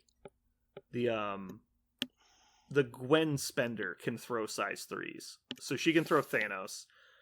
He had Venom who could web snare. And then Black Cat can stagger. I think the only mistake I really saw him make the whole game is he staggered Hulkbuster, and he spent the only 2 power Black Cat had. And I think that was what ended up costing him, because he wasn't able to steal on turn 2. He had to steal on turn 3. But in this game, we scored almost as many points as you can possibly score. I think there's like 40 points available. We scored like 37 of them. It was insane. Because I can't contest anything, right? All I can do is clear off a point and score it. And so every turn, it was like 6-5 or some shit. Like, it was crazily aggressive scoring. I was able to daze Venom on the first turn because Hulkbuster's initiating shots are so good. Venom moved up to the center point because he was his toughest character, and the attack backs are actually pretty dangerous for applying bleed and stuff to my characters that have limited health pools. But when he did that, Thanos moves him over to Hulkbuster. Hulkbuster double taps him and just kills him on the first turn. It was pretty interesting. So, how do you feel about Hulkbuster now that you played him a few times? Hulkbuster's about what I thought he was. Yeah. Just Thanos is busted. Thanos needs to be changed. Cosmic Portal cannot be more than once a turn. Which is what we had been talking about previously. He's just... The fact that in the first game, like, I misplayed Hulk about as bad as you can with an understanding of how you're supposed to play him in that game. And Thanos almost successfully 1v4'd an Avengers team. And then in the last round, Thanos was basically 3v1ing, and then Hulkbuster was 2v1ing. None of the models in the third game died. I didn't kill any of his models. Yeah. But I was also down a point and unaffiliated 2 models on Gamma. I can only contest 2 of the points. So he was scoring 2 of the points every turn. Because his last model would move one of my models off a point, and he'd score 2 of the 3 guaranteed. But because it's Thanos, it doesn't matter. Was he trying to get the... I'm guessing he was trying to get the... Was he trying to get the second and third one, and you were also trying to get the second and third one? My plan... Turn 1, I put both my models on the middle point and scored the middle point. Nobody found the power core on the first turn. So it was 2 to 4 on the first turn. Oh no, Gwen found it at the end of the first turn. So he scored 3 because he got his close point and found the power core, and I scored the middle point. So it was 2 to 3 on turn 1. Next turn, first action, Thanos dazes Gwen, takes the power core, and stands on the middle point, boxed in by Hulkbuster, so he can't really get moved away. And then I want to say I scored the far point with Hulkbuster that turn, so I scored 5 to his 5. Or no, he didn't score the middle one. I think we drew on the middle one, because Thanos contested it. So he scored my back point, I scored his back point, but I had the power core, so I went up 1 at this point. The next turn, I scored 5, because I held his point and the power core again. And then he burgled me the following turn. And then the final turn of the game, I scored 5 and he scored 5. And we ended up 18-17.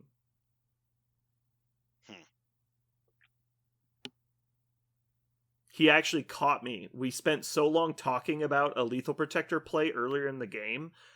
In my brain, we had used this card and he had spent it. Because we spent about 10 minutes trying to determine if it was within range 3, because Gwen was standing on top of the size 5 building. And so we were trying to measure it for so long to see if it was in range 3, that in my head we had resolved Lethal Protector, but we never did. So he caught me with it, because I had totally forgotten he had it at that point. And that almost swung the game. It was super close, because I ended up attacking Black Cat when I shouldn't have because of Lethal Protector.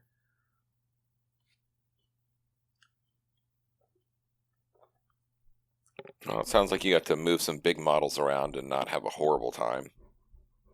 Yeah, it was super fun. I thought he actually played pretty well. I was almost rooting for him to win at the end, because I was rooting for him to win at all points. At all points of the game, you were rooting for him to win. That's because there's a certain, like, the thing about Thanos shouldn't work that way. Right, with two characters in the game, one of the big checks we've said many times is, yeah, but how do they beat web warriors on the scenario they want to score a bunch of points?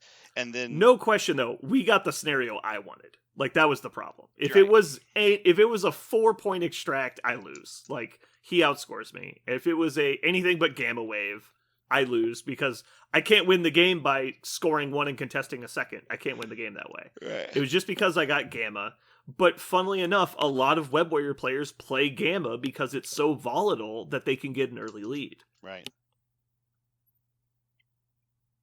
I think that's actually maybe on the Web Warrior player, right? You gotta, I don't know, maybe they just hope that they're always going to get it, or bank on the fact. Yeah. The problem is when you play against super heavy board control, it's just priority order, like who gets the last activation kind of stuff. Yeah. But also you have, like, they love 15 points. Like, they love 15 points. And so the Gamma does feel well, I mean, I played 14 points. Right. Well, good, because Thanos is like a 12-point model. Yeah. So if I had built my list better, I probably would have played a random 2-pointer like Toad and MODOK at 15. I think would have probably been better. But obviously Hulkbuster and Thanos have unparalleled board control for their point totals. Yeah. I definitely should have taken Space Stone. I intentionally took Reality Stone just to be trolly, because I know it's worse. And it was not worth its points. I definitely should not have taken Reality Stone. If I had Space Stone, I think I win all 3 of my games handily, even though I didn't even play him. I didn't need Thanos in the second game because I was playing a reasonable point total. But in the first and third game, Space Stone totally changes those games. There were so many times that I was like burning move actions that I desperately needed to use to make attacks, and it would have made a huge difference. Man. I feel like you and I played, like, the most you could play that idea, right? Like, I'm just trying to roll as many dice as I can and make sure my dice just roll over you, and it makes it impossible to feel like you're going to be up. And you were playing, I'm just going to play 2 towers of powers that you can't possibly like knock over in time for me to just score enough to win. That's Go Infamous Podcast. Yeah. Perrin, Aaron's son, almost got Hulkbuster down in the final game. I think he had 1 hit point left at the end. It was super close. He definitely got a couple spikes, but his dice crapped out on him at the very end when he needed the damage. Funnily enough, the only model we got down to the last activation of the game, and it was Okoye. He's the only model he hadn't activated. Okoye had to take down Hulkbuster and contest the back point for me to not win. And the only way he could do that is by attacking and moving. So Thanos activates, Mind Stones her to max range 3. He shoots her with the Cosmic Blast, pushes her back, and slows her. And so now she's not in range and she's slowed, so she can't get to the point even with 2 moves, let alone to attack Hulkbuster. It was great. It was awesome. All right, well, that was our tournament. It was fun. Parker is still upset that this happened. I guess with the point of the, you hope there's a check and balance in the game, right? And you're like, oh man, I've thought of all these really interesting ways to play 4 or 5 models together and make this, very coherent list. And you're like, I just played 2 guys that move stuff. And you say things with confidence like, there's no way they could beat me. Like, and you're like, oh, well then, why am I playing this game? Because I should really only own 2 models, and then I should just go play those 2 models. And anybody who says, shouldn't you play more than 2 models? I go, no, fuck you. I can just win with 2 models. Like, I mean, it works on. There's a reason that I had other models, but like Gamma Wave at 14 and 15 points. Yeah, I don't know that you can really deal with that, because that's like what they do is they board control and they hold points. Also, like, look, we have, like, the tournaments that happen up here in the meta and whatnot that we have, they don't all, like, play what we're playing and have the same kind of, like, ideas, 100%. Right? So, and there is something happening, or has been happening for some time. The rest of the world is catching up. I think we were already there a year and a half ago. There's basically 2 ways to play the game. Running 4 models ever is not the way to play the game. You go 5 or more, or 3 or less. Now, 3 is money, right? I don't think that's really it. I think that's a good general notion, but I think the real problem is mission selection in list creation. People are playing missions. They have no right playing. Correct. Because it's the missions we play. But we play these missions because we like slaughterhouse movies. Like, we want to see people bleeding and hanging from the rafters at the end of our games. And like they just like a lot of our meta just plays the same missions we do. But we play those missions because we want mosh pits. We want also, when we play control lists, they're control lists that really take advantage of those scenarios. And so we are so versed on playing them that we feel comfortable playing them with basically anything. But a lot of newer players are showing up and they go, oh, the only 4 missions I ever see are like demons, gamma, and alien ships, so I better play those. It's like, no, don't play those. Like, there's a reason we all play them, is because that's what we play for. Like, we're trying to win on those missions for whatever strategy we randomly pick. But I think a lot of people, even nationwide, have gotten into this very lax, just throw in whatever missions sound good. And mission selection, I think, is the most important part of list building right now. So, that and making sure you have Thanos. Jeremy, I actually wanted to hear the end of your point, Jeremy. Why? I totally see how wide is important. I haven't put people in all my games. They're like, man, you have a lot of models, and I don't think I've put down less than 5 models on a board for. You don't ever want to. Like 20 or 30 games. No. I've only ever put. So here, I'm going to tell you. Here's the thing. When you roll and you know if you have initiative or not. So 4 models isn't bad as long as you have initiative and you watch it the entire time, or priority is what it's called in this, right? So as long as you maintain priority and can achieve what you're trying to do, it's fine. But you never want to go 4 to 4. That sucks. 4 models versus 4 models, and you don't have priority, that sucks. So you need to keep control of priority one way or another, whether you never want it, or if you have it, it's fine, but you don't care. People don't even know to start there. They don't even know what that even means, right? Like, it's just kind of like, I got priority on accident. Yay, I might kill somebody. But out the gate, you see people know. playing field dressing as like the last action of their turn when they're about to get priority and then lose it because they played field dressing. Yeah. It's like, now all you've done is given your opponent the ability to daze this model at 1 health. Like, that's all you've done, because you would have gotten to go first next turn anyway. So I guess my point is, it's not overly surprising that, you know, Brandon's list did well. Because it holds priority. I mean, like, you get the best chance of moving surprisingly well and punching things in the face, and also making them move all their models first. And with Thanos is truly every time I passed against Perrin, he groaned. Oh, it's awful! Like, it's audible groan. He's like, all right, you have priority. I was like, pass. He's like, ugh. I was like, what are you so mad about? I'm letting you play your list. Yeah. So the analogy I always think of actually playing with Thanos is exactly like in Avengers Endgame, where he comes back, right? And they're like, where's Thanos? Oh, he's sitting and waiting. He's sitting down. Yeah, and that's all he's doing. Watching. He doesn't give a fuck. Like, he seriously don't. Yeah. You do whatever you want on your turn, and I'm going to disassemble it and probably drop a model. Like... Well, props to AMG to really bringing that strategy to life in the game. I'm just sitting in the middle of the battlefield waiting for your opponents to be done. So there's something critically wrong there, but it doesn't shock me at all that it turned out to be good. I mean, it's fine.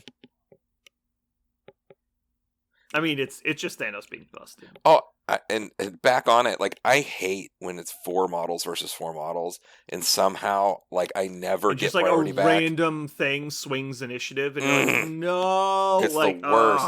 Yeah, you spike at the wrong time, and you're like, oh, god damn it. You, like, randomly throw a 4-die builder at somebody, and you're like, oops, take 7, and you're like, oh my god.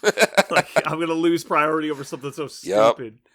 Yeah. It's funny that you mentioned that, because actually that's been a kind of a secret thing that's going on with this criminal list, is all according to plan happens so commonly.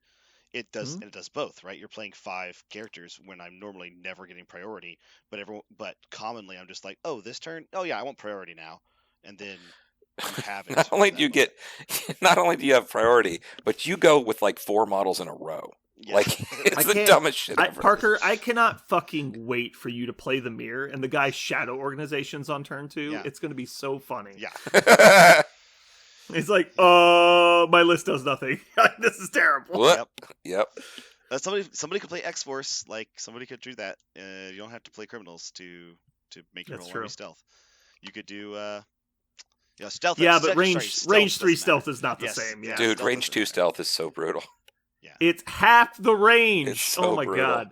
That's like saying all of your range 4 attacks are range 2 attacks. Like, what? Like, it's totally different. Yeah. Funnily enough, every time I've played Shadow Organization so far, though, I don't see what it does. But I think it does. Yeah, I think it does do something. It's like Loki. It's like inside your opponent's head, he's going, this fucking garbage model is ruining my day. Like, I played Kraven my very first game against Jay, and he played Shadow Organization, and then he just got to live for 2 more turns, and I think it's because of Shadow Organization. I was like, yeah, and I couldn't tell that turned, but he took one look at Kraven, and he went, oh, I can't get him, and he just moved on, and then Kraven got to do a whole bunch of stuff he shouldn't have. He just moved on. Can't deal with that guy. I'm out. Yeah. Parker, you didn't get a comic corner for today, did you? No, I did not. Okay, that's fine. Real quick, while we're still podcasting, I wanted to give a shout out. There is a community developed organized play packet that is floating around on the internet right now. I believe it's out of testing, and it is now their official document. I don't know what the actual name is. I feel so dumb for doing this. You want to restart? What? We'll give you a do-over. No, I was just going to try and look it up. I'll give you a mulligan. A mulligan? Yeah. What's a mulligan? Just do it again. Back out, go back in. Everyone knows me. I don't back out of shit. Not even one time. Never once. Where did Tim post it? Was it on Facebook? It was Facebook. No wonder I haven't read it yet. I got the Cliff Notes, and the Cliff Notes made it sound pretty good.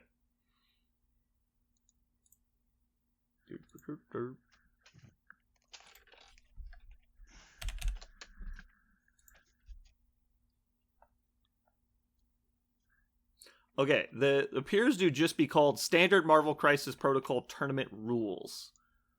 It is put together by a group of tournament organizers and convention organizers. It is recommended to be run along any MCP event. Based on what I've seen, so the people involved are Charles Aersmith, Grant Wakefield, Nathaniel Jared, Norbert Burhuber, Tim Simpson, Tony Moore, and Tyson Koch. So I'm very excited for this. I want to take a good hard look at it, and we'll probably talk about it more in the future. But if you guys are playing some tournaments in your local areas, you should take a look at the tournament pack. Question. What do you do when Parker goes with X-23 Unlimited? Oh, you mean when he just frenzies every single time he attacks and says, I think she can do that? This is hypothetical. I didn't say that. I knew she Let me check the packet real quick. Okay, and it says here, this player is a known cheater. Ban him for life. Got it. He's gone. Don't worry about it. Perfect. I didn't need a packet to know all that. Yeah. I actually kind of want to go back. I want to know that video. When that video posts, I want to know because I want to see if that happened or not. Well, based on how egregiously you were playing grunts, I wouldn't put it past you. Or the phrase, I just kept I killing. love the look on his face, and he's just like, what? Because I did not know that the token wasn't a asset or civilian until you turned it over. I love how you just keep sticking that in and trying to twist that knife that isn't there. I do like doing that. And, that's a knife. Hey, whose responsibility is it to follow the rules? The players. Got it. I think it's my opponent's, actually. It's my opponent's responsibility. Until they stop you, you can do whatever you want. Yeah. Yeah. And I'm going to attack again. Mm-hmm. I'm going to attack again. I actually just assumed it didn't say once per turn because, like, when was that going to happen? But I guess they fixed it. Says the guy rolling 10 dice. Right, there it is, right? Like that's when would I ever daze more than one person with my 10 dice? X-23 with 4 hammers. It was insane. Yeah. It's like those videos of those guys that play like super checkers when you have the infinite movement and the guy like gets the end with one piece and wins. Like, what you just said. Anybody who's listening, if you gave X-23 3 hammers, like how hard you would have to work to do that, and how great it would feel to do that, or you could just play Hood with Shadowlands Daredevil, and that's what it feels like. No, it's easy because you just play well-laid plans. Hulk drops 3 hammers on top of X-23. She activates, spends 3 power, and kills their list. Yeah, that happens. That happens. Yes. Replace X-23 for Carnage. Yeah. Same thing. Except he's actually better because he heals the full when he does it. From field dressing. Mm-hmm. He gains healing factor unlimited. Anyway, I think that's going to pretty much wrap it up for us today. This has been Brandon. And Parker. And Jeremy. And you have just listened to Thanos is Busted. Still busted. Yeah.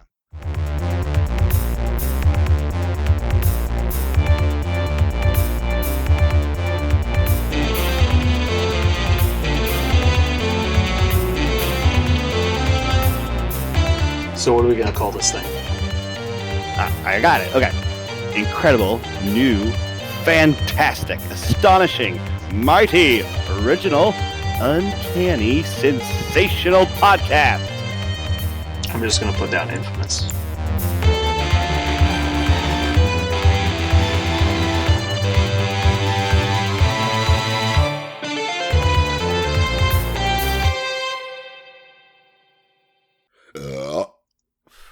We did it. We did it. Another one in the tank. We burped. We done. Did it. Welcome to the pre-ramble. So unlocked. So I just got. This is where you get all the background info on the inside jokes we made during the podcast. So I just saw something here I totally forgot about. Do you remember that Loki was also an alligator? Yes. I do remember that. For some reason, I Parker, spoilers. Yeah, I feel like that should have been a. I feel like that should have been a bigger deal to me, but it. Everything else in that show was happening at like such a high level that you were just like, I didn't have time to process the alligator. Yeah. The best part, and I think about that series quite a bit, in that I like Loki, and I love the episodes with all the Lokis. I didn't like the rest of that show. It was too slow. Yeah. Because it was supposed to be like suspenseful and intriguing. So you're always wanting to know more, but then like actually rewatching it is like frustrating because you know what happens. Mm-hmm. Kind of like WandaVision. Like the first few episodes of WandaVision are probably hard to watch now. Oh, I'm sure. Yeah, it's just like suspense. That's why Breaking Bad gets hard sometimes, because it's just suspense. Just for suspense's sake. Yep. And you're like, oh my god.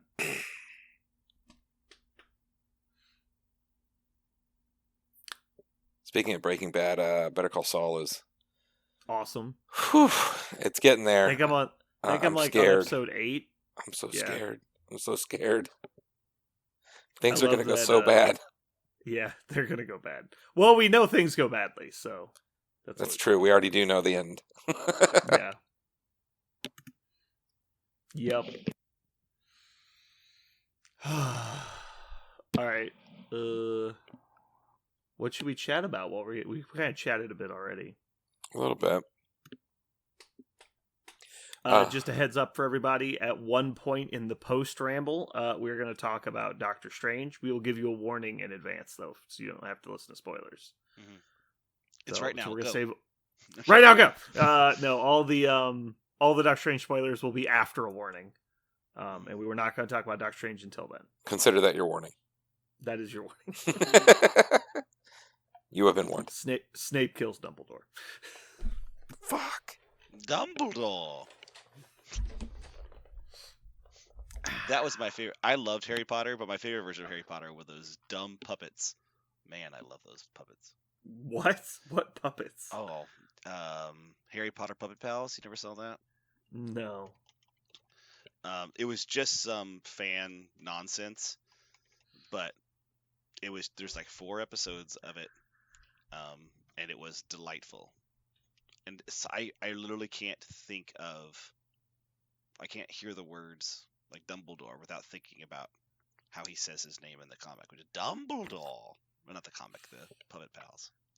Did you ever watch the riffing on that, where they redubbed the entire Harry Potter series? It's the people that do Mystery Science Theater 3000. Oh my god, it is so funny. That was wonderful.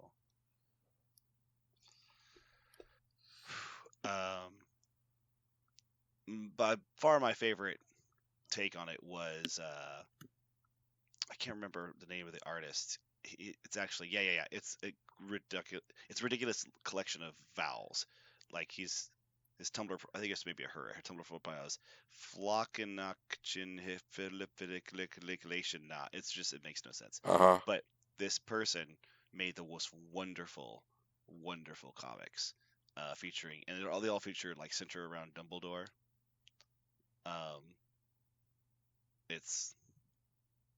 I'm not going to try to tell you so you do, because I'll just link it to you. I mean, you're a pretty solid guy. I just trust you. I'm laughing inside right now. Yeah. I'm thinking about how funny it must be to have impressed you. Yeah. I can't tell you what a comic strip like how. I know, that's why it's like it's not possible. It's got to be worse on podcast form. Yeah. I'm not going to bother. But if you haven't seen it, I just linked it. All right. My favorite thing is Dumbleburn.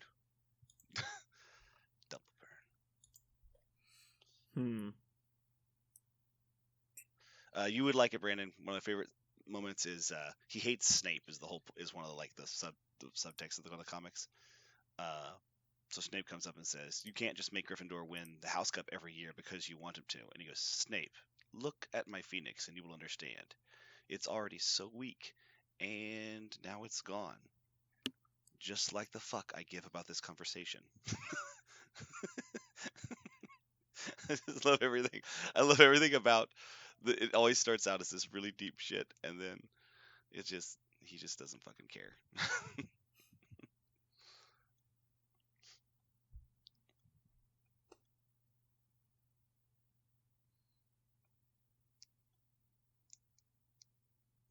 Okay. Did you guys have fun at the tournament? I had a blast. I bet you did. I had more fun than I can justify having. Hey, wait a second. Yeah. Is the backup not picking up my mic?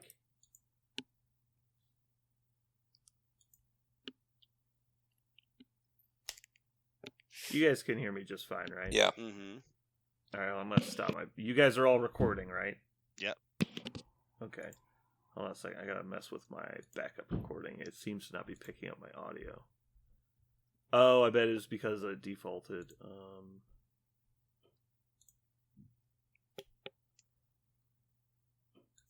Mic. Apply, close. Check. All right. Backup re-engaged. Cool. Perfect. Yeah, for some reason my computer defaulted to my shitty webcam mic instead of my nice table mic. Yeah.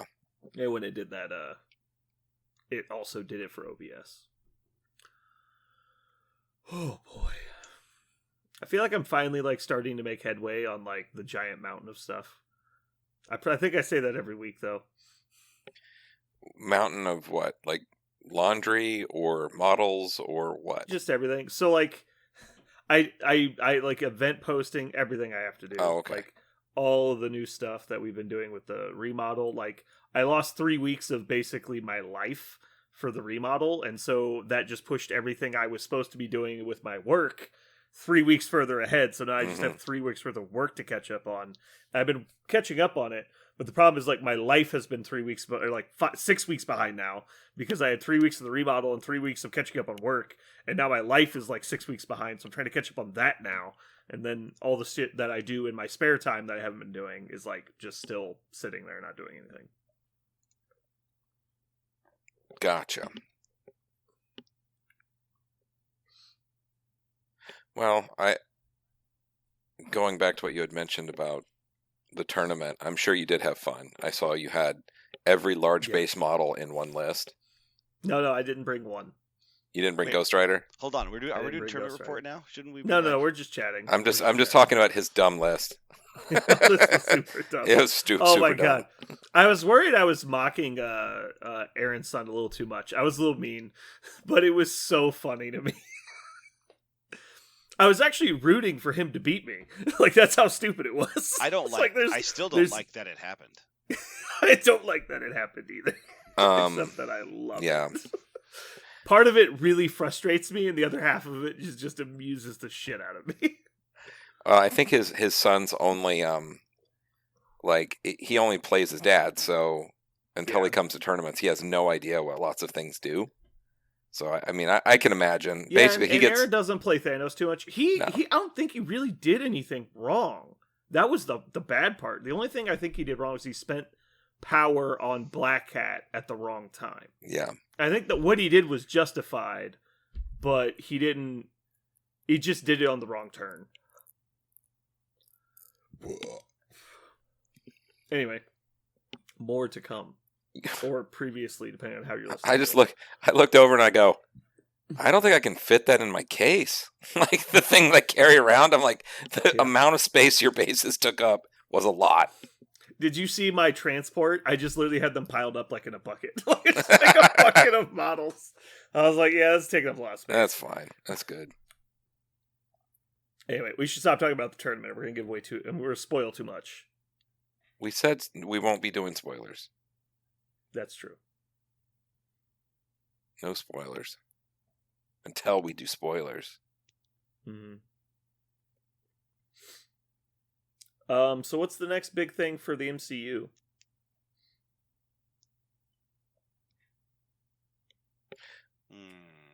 Aside from the June 9th or whatever? What's June 9th? Where they give not AMG in the MCU. Oh, gotcha. They're all the same. What's the next movie? Isn't the next thing your favorite character? Thor. No, Thor is next. But Love and Thunder.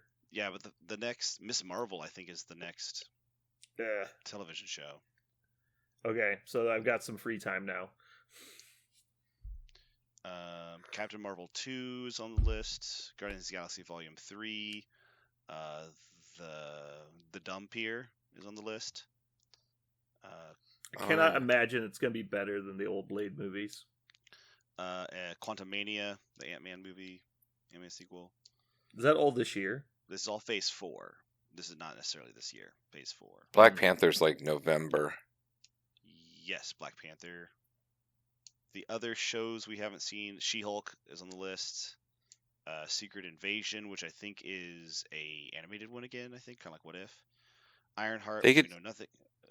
They could do a What If every 6 months for me. Like I would watch. They could do a What If once a month. Yeah. Oh my god. Armor Wars is on the list. I Am Groot and the Guardians of the Galaxy Holiday Special. Groot. Did you say Guardians of the Galaxy Holiday Special? Holiday Special, yep. Boy. Oh my god, they're gonna go Ewok. They're gonna. You would think Disney would have learned about the holiday special yet. And that they didn't own that when that happened. They're gonna do Ewok Christmas. Come on. On May the 4th, how I celebrated May the 4th with my study hall class. I went, all right, everybody. So on May the 4th, I think we should all stop and remember the best Star Wars holiday ever. And they go, what are you talking about? Because I had a bunch of really big Star Wars fans. And they go, I was like, have any of you ever wondered what would Mark Hamill look like under a strange contrast and orange makeup? And they go, what? It looked like what would happen is if you forced a 20-year-old Mark Hamill into Donald Trump makeup is what it looked like. It was so hideous and off-putting. I said, have you ever wondered, Chewbacca, we all like Chewbacca, right? And they went, yeah, Chewbacca's great. And I go, would you like to know what his family is like? And they go, oh, what do you mean? He's like, he has a dad. And they go, oh, really? I go, yeah. And he has a son. Oh, really? And like, yeah. And a wife. And they go, uh-huh, cool. I was like, would you like to watch them in their home for half an hour? And they go, without what? subtitles? They're like, what do they do? Well, normal things. They're like, it's basically like Thanksgiving at the Wookiees, but with no subtitles. Well, they're celebrating for 30 minutes. They're celebrating Life Day. I was like, oh, and B. Arthur shows up. I'm like, who? What? The Golden Girl. I'm like, oh, really? my god. Yeah. I was like, also there's a man who cross dresses as a woman with 3 arms and who hosts a cooking show, and then he comes back later as the host of a variety show. Yeah. Would you like to see? You guys know Princess Leia, right? They go, yeah. They go, would you like to know how she sings? And they go, because she does sing a lot, like a really long song. I go, okay. And so that's how I introduced it, and I'm perfectly just selling it really hard.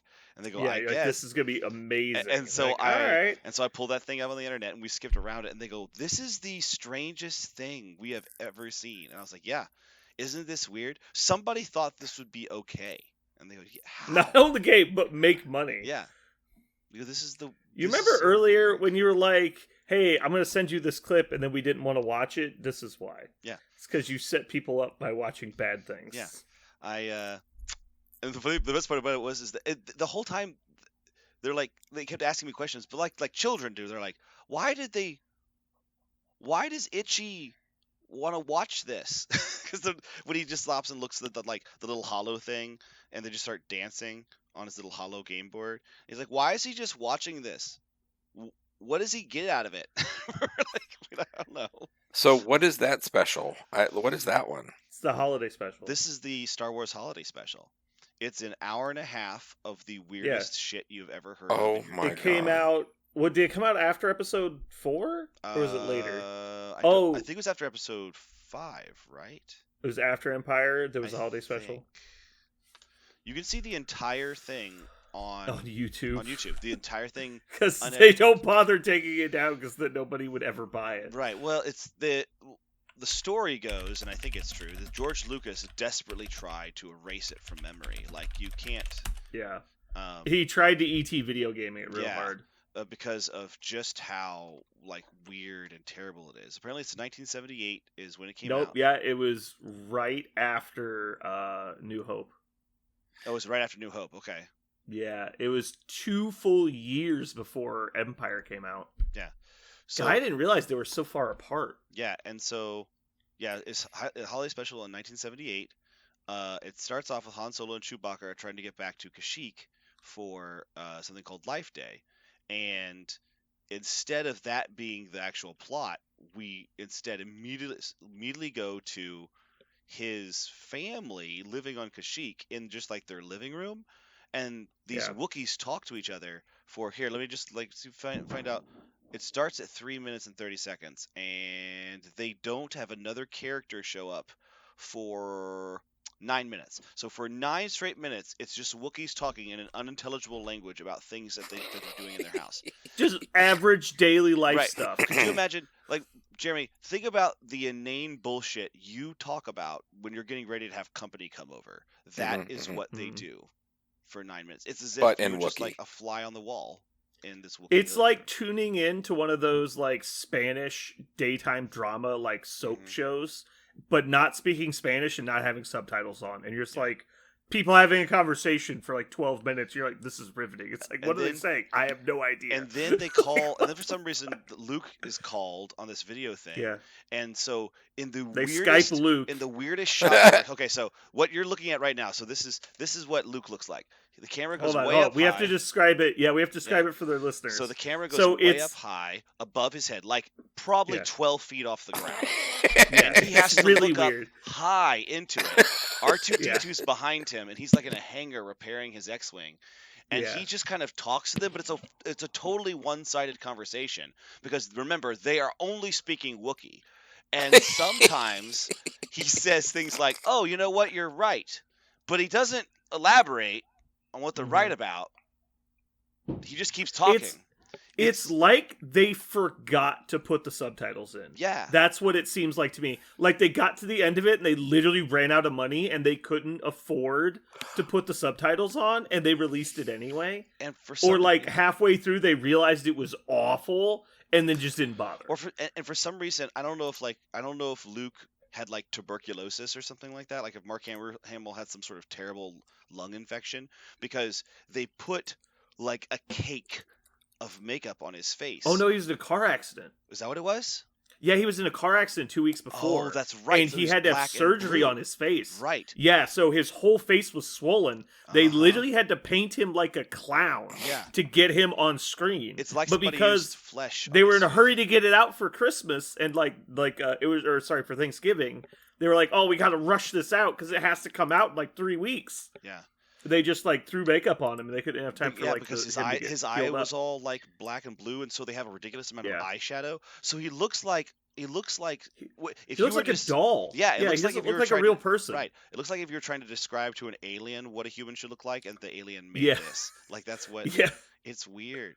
And so then, like, that conversation ends, and they call these random mechanics for the Imperial... When we were watching, because we turned it on at the store one Christmas, just a joke. When we were watching it, we honestly thought it was, like, his stunt double, because it doesn't even look like him. Yeah. It's so weird. It is, because we were like, okay, that's a rubber mask of Mark Hamill. And then we said, no, wait, it's his stunt double. Then we said, oh my god, I think it's actually him. It was even worse. Oh, I found it. It's so weird. So you know who Diane Carroll is, right? Like a sincere, like she was a pop star in the 70s. There's a scene where Grandpa Itchy puts on this like VR helmet, and I think it's porn. I think it's like because without dialogue, you're not sure. Because she just starts singing this really like hypnotic song, and he just sits there and kind of gyrates and kind of hums along with it. And I think he's masturbating, however Wookiees masturbate. Like when my students watch that part, I went to it. And I went, "What do you think he's doing?" And they go, "Is he like really turned on by this?" Like, I think he's really turned on by this because he doesn't say anything. He just grunts a bunch. That's what they all do. This is a holiday special. Oh this boy! This was a major motion picture. Yeah.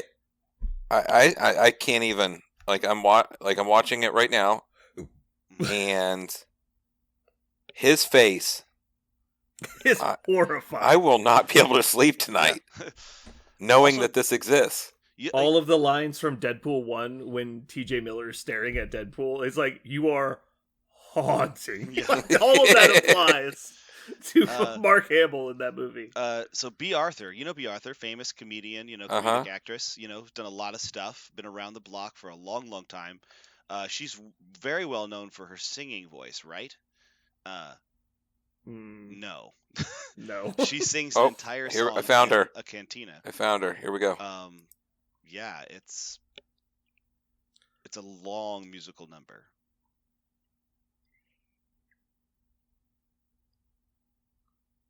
And she's getting sexually harassed. Yeah. But then she sings a song.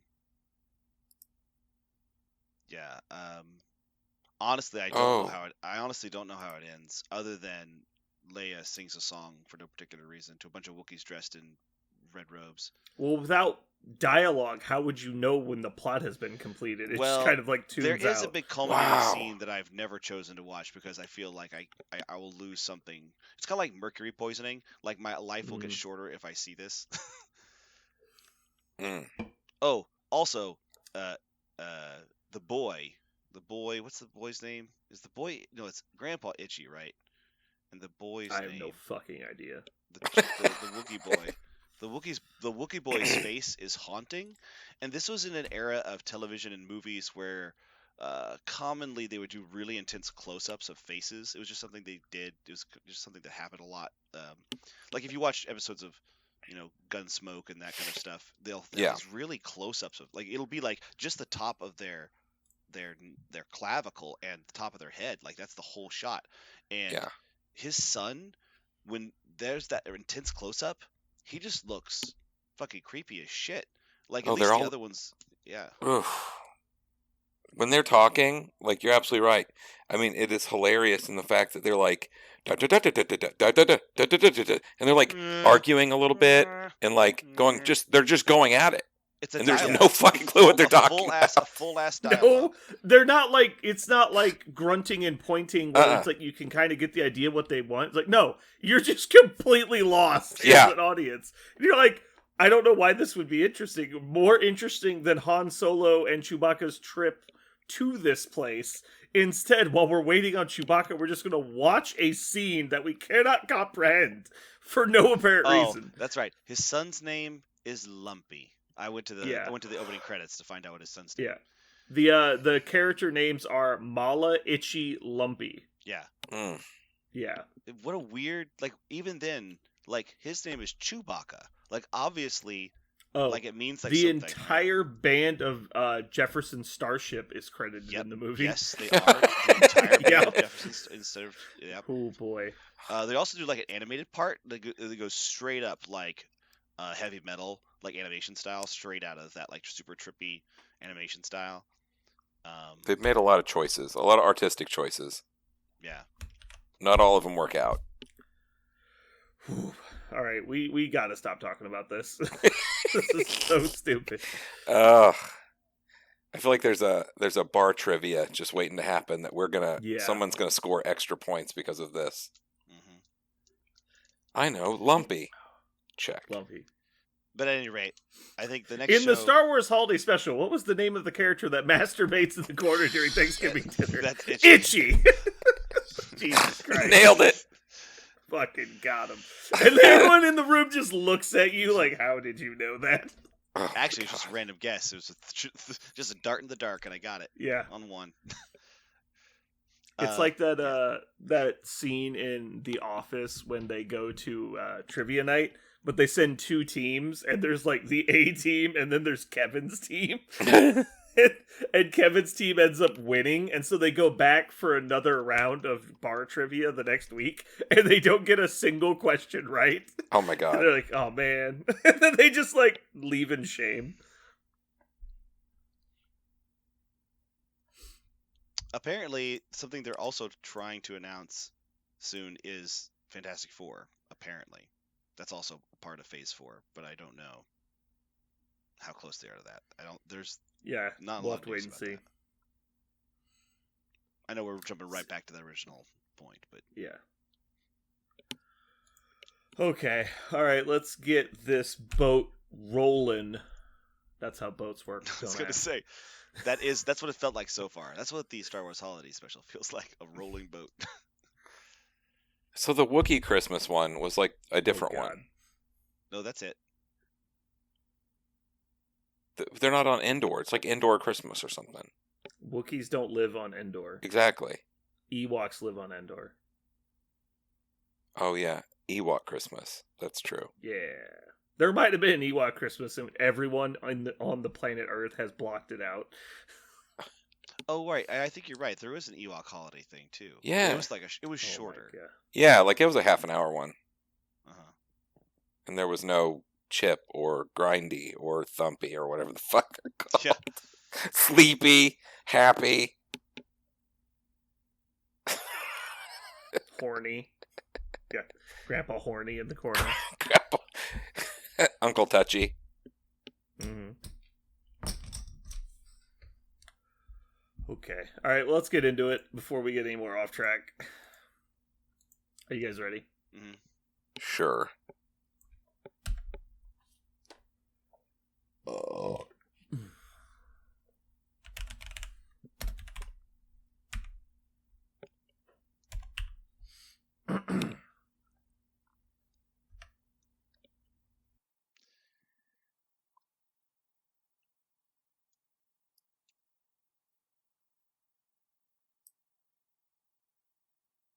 All right.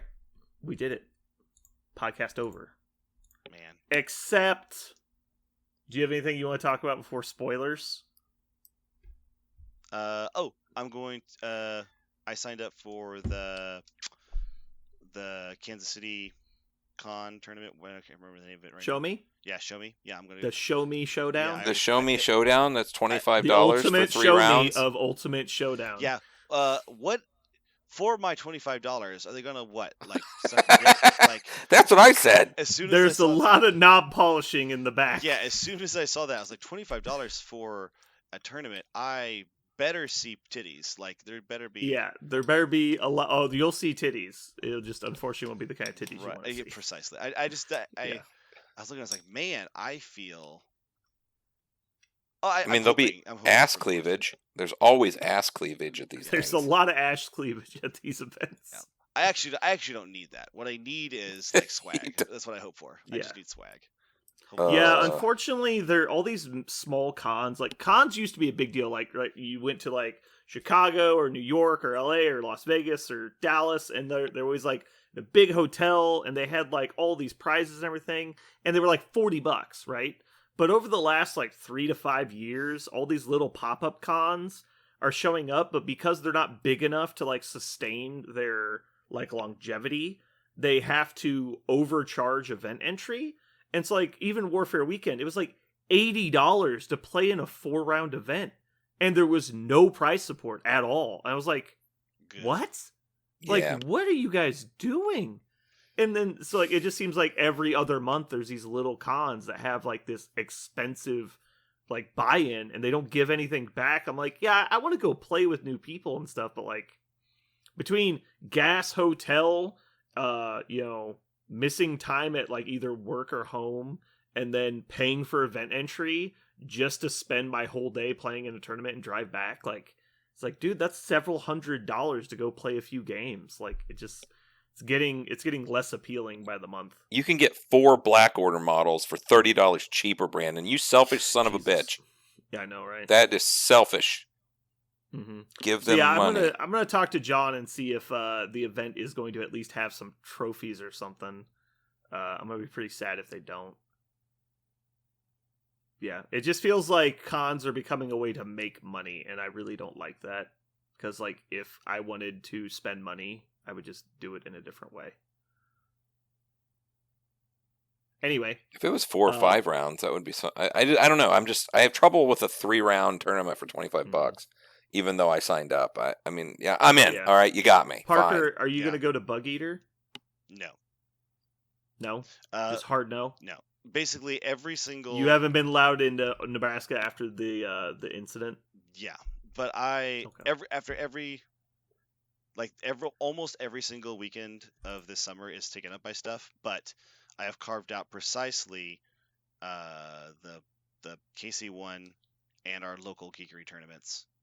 So, but like every single weekend right now is pretty booked to the gills. But I'll be there for our local events. Okay. And I still want to do a con later. So if there's a fall con we're excited about, talk to me. But I don't think summer con is in the books for me right now. So I'm throwing around the idea of running a rebooting the old Midwest Melee, but for Marvel, and just running it at the Geekery now that we have so much space. Because we have about as much space as we'd have at any of these convention locations. Yeah. Let's see. Let me run some quick math in my head.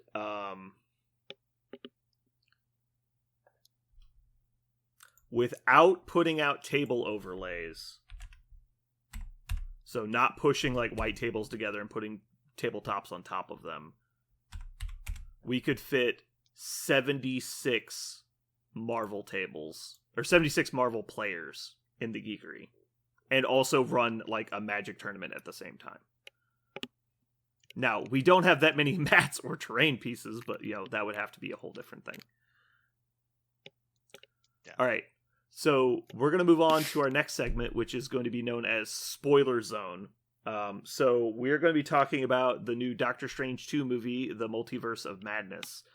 If you have not yet seen it and want to avoid spoilers, you should stop listening now.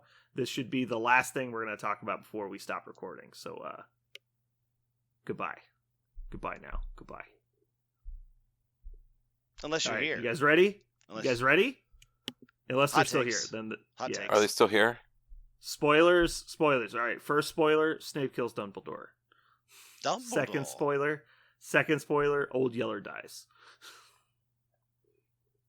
All right. Okay. So, Parker, you were given a review going into this movie. You were told that it was worse than Eternals. Is that right? Yep. Somebody with a pulse. And I actually trust him. I like him even. Not anymore, though. Liked. Past tense, liked. No, I like him. I value him as a person. I don't think he... Some people have even said he's the better of the two Brandons. I actually have... Well, that some people... Most of those people were named other Brandon, but I think that maybe he didn't know my opinion on Eternals about how poor I thought the movie You was. did hate Eternals. Yeah, I really hated it in such a way that I feel like it has completely ousted Iron Man 3 as my least favorite experience. Easily. At a Marvel movie. Easily. Because at least Iron Man 3 was Lethal Weapon 5. Yes. Eternals was just a Wikipedia article. Yeah. I feel like... there was maybe 10 good minutes of Eternals, and 5 of it was just looking at Celestials for the first time. I was going to say that was the 10 good minutes was when I thought maybe Dane Whitman was going to pick up the ebony sword and do something cool. Because I really just didn't teasing you. I really didn't want the Eternals. I didn't like the Eternals, and then for some reason at the very end, she makes Sprite into a real boy or girl. I don't know what Sprite is, but the point is, don't assume Eternals genders. And why are you helping this creature that just stabbed you in the back literally seconds ago? And your reasoning for helping is, I still got some of this magic stuff, I bet. Like, whoa. One, what did this character do to earn this? Literally, all she tried to do was kill you, or I still don't know what it is. And and besides that, why, if you still have this kind of godlike power, are you choosing to use it for this purpose? Unless perhaps it's an ulterior motive to actually just sentence that genderless thing to death, right? That eventually now you'll die. Congratulations. It's like a slow burn, right? At any rate, sorry, I'll get off my Eternals thing. Multiverse of Madness. So after digesting it, I realized what I actually watched was not Doctor Strange 2 Multiverse of Madness. What I actually saw was Evil Dead 4, the Doctor Strange movie. And isn't it wonderful, though? And I love Evil Dead, and I love the sequels to Evil Dead, and Sam Raimi does not always execute his things like Evil Dead. Sometimes he chooses to make Spider-Man 3, and I'm not saying that he can do no wrong, but when he is allowed to make a really scary / goofy movie, I think he's the only person who does exactly that. And he does horror comedy. Yeah, and I really don't, because he doesn't do it like in a standard horror comedy style where it's like kind of like Shaun of the Dead, where it's more realism and the it's realism. Just comedy with like a horror setting, right? But it is he actually does like creepy suspense.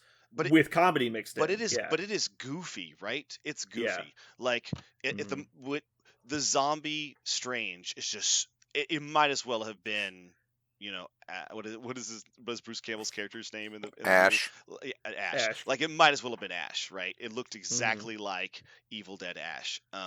So like that kind of super, and like also when the spirits, like he's some of the spirits, and at first they're super scary, right? They're really like, holy shit, these things are gonna kill Strange, and then they're like, ee, woo, and they get really goofy, and I'm like, okay, well there he is, like he does this thing where they're somehow super like straight out of the Omen, and then the next moment they're straight out of the Muppets, you're like and he switches that switch back and forth so fast. I was talking to some of my students about it. A few of them... Yeah, it's hard to keep up. A few of them really didn't like it. Like, they really didn't like it. And I asked them, have you seen The Evil Dead? And every student who said, I loved it, it's like, yes, The Evil Dead is a great movie. And everyone who said, no, I have not seen that movie, I went, then that's why you weren't prepared for this. You didn't get it. Yeah, you didn't get it because it's really a throwback to a 30-year-old movie. Right. It's 100% him... And I could totally see a mainstream. That's what we need to do. Yeah. We need to ask other Brandon if he liked Army of Darkness. Yeah. That's what we need to do.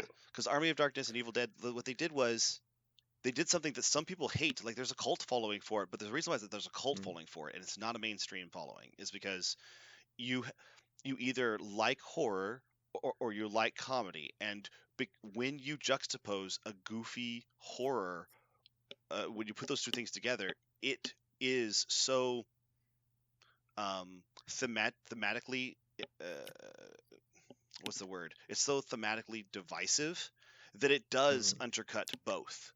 Like the demons get less scary, and for sure. the comedy is less believable. Like it doesn't sell as well, and so you have to be into that. You have to be cool with that juxtaposition, because it's not like action comedies. Action comedies just totally work because the kind of surreal nature of action matches the surreal nature of comedy. But horror is supposed to grip you and fill you full of suspense, and even as ridiculous as it is, you are supposed to be, through the power of fear and the generation of that survival instinct, you're supposed to feel it real. But half of a horror movie is just trying to get you to buy into this world exists. Right. Like that's the first half of a horror movie, is just getting you acclimated to this supernatural world. You need to be scared and of the then making you live in it for the next half of the movie.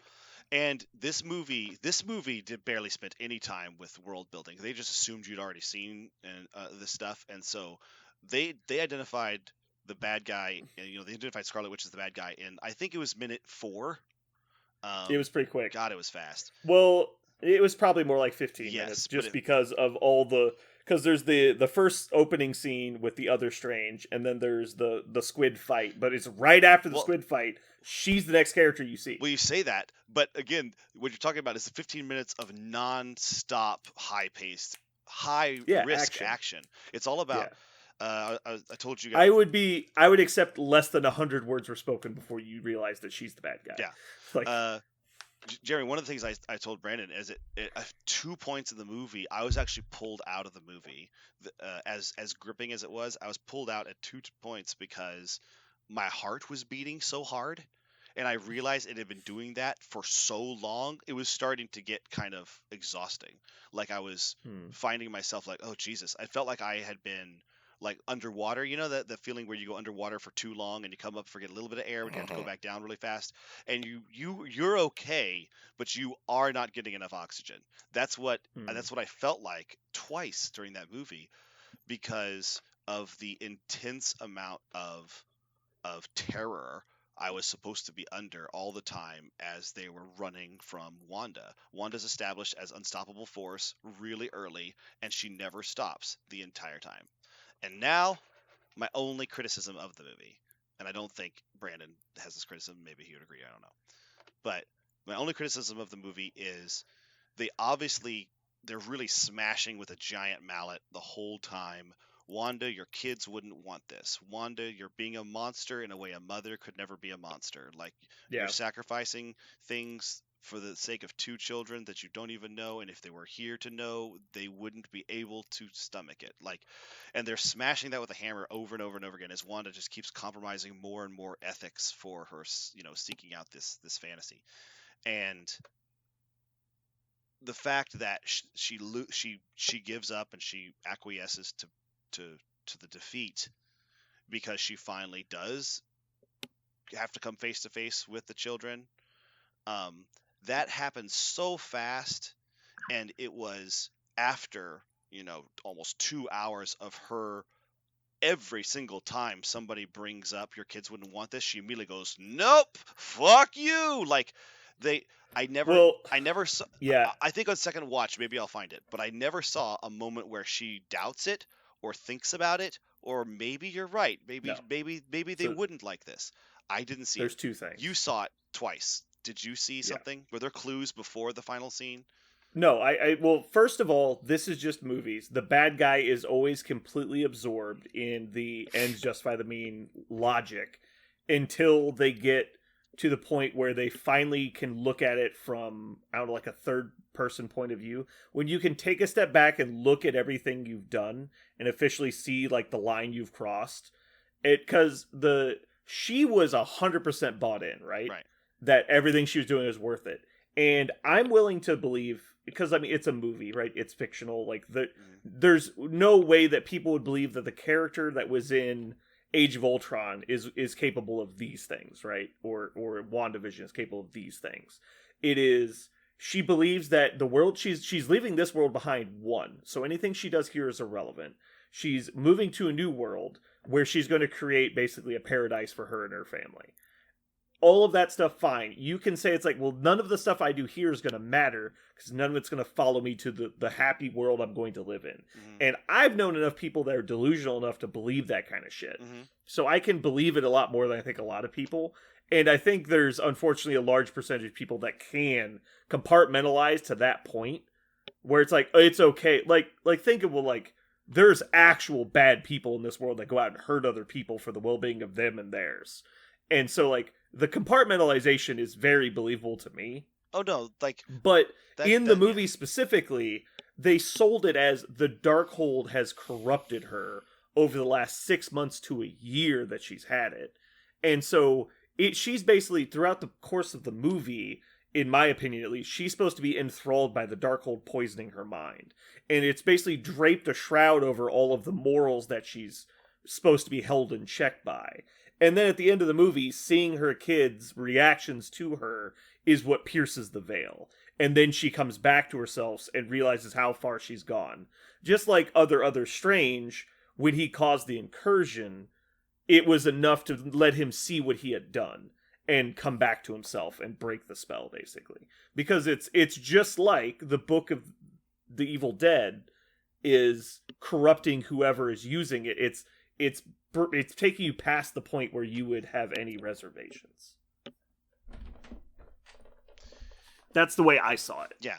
I totally believed her, that why she felt very justified, and that was all very believable. They did a good job of I was never like in a moment going, Wanda doesn't buy this, or she's willing to give up everything for it. And that's actually still the problem I have, is that we saw her just fucking spaghettify Mr. Fantastic and just fucking ace a bunch of superheroes, not to mention just massacre and straight up murder as many people as possible. She went straight Grand Theft Auto all over like the Marvel universe, right?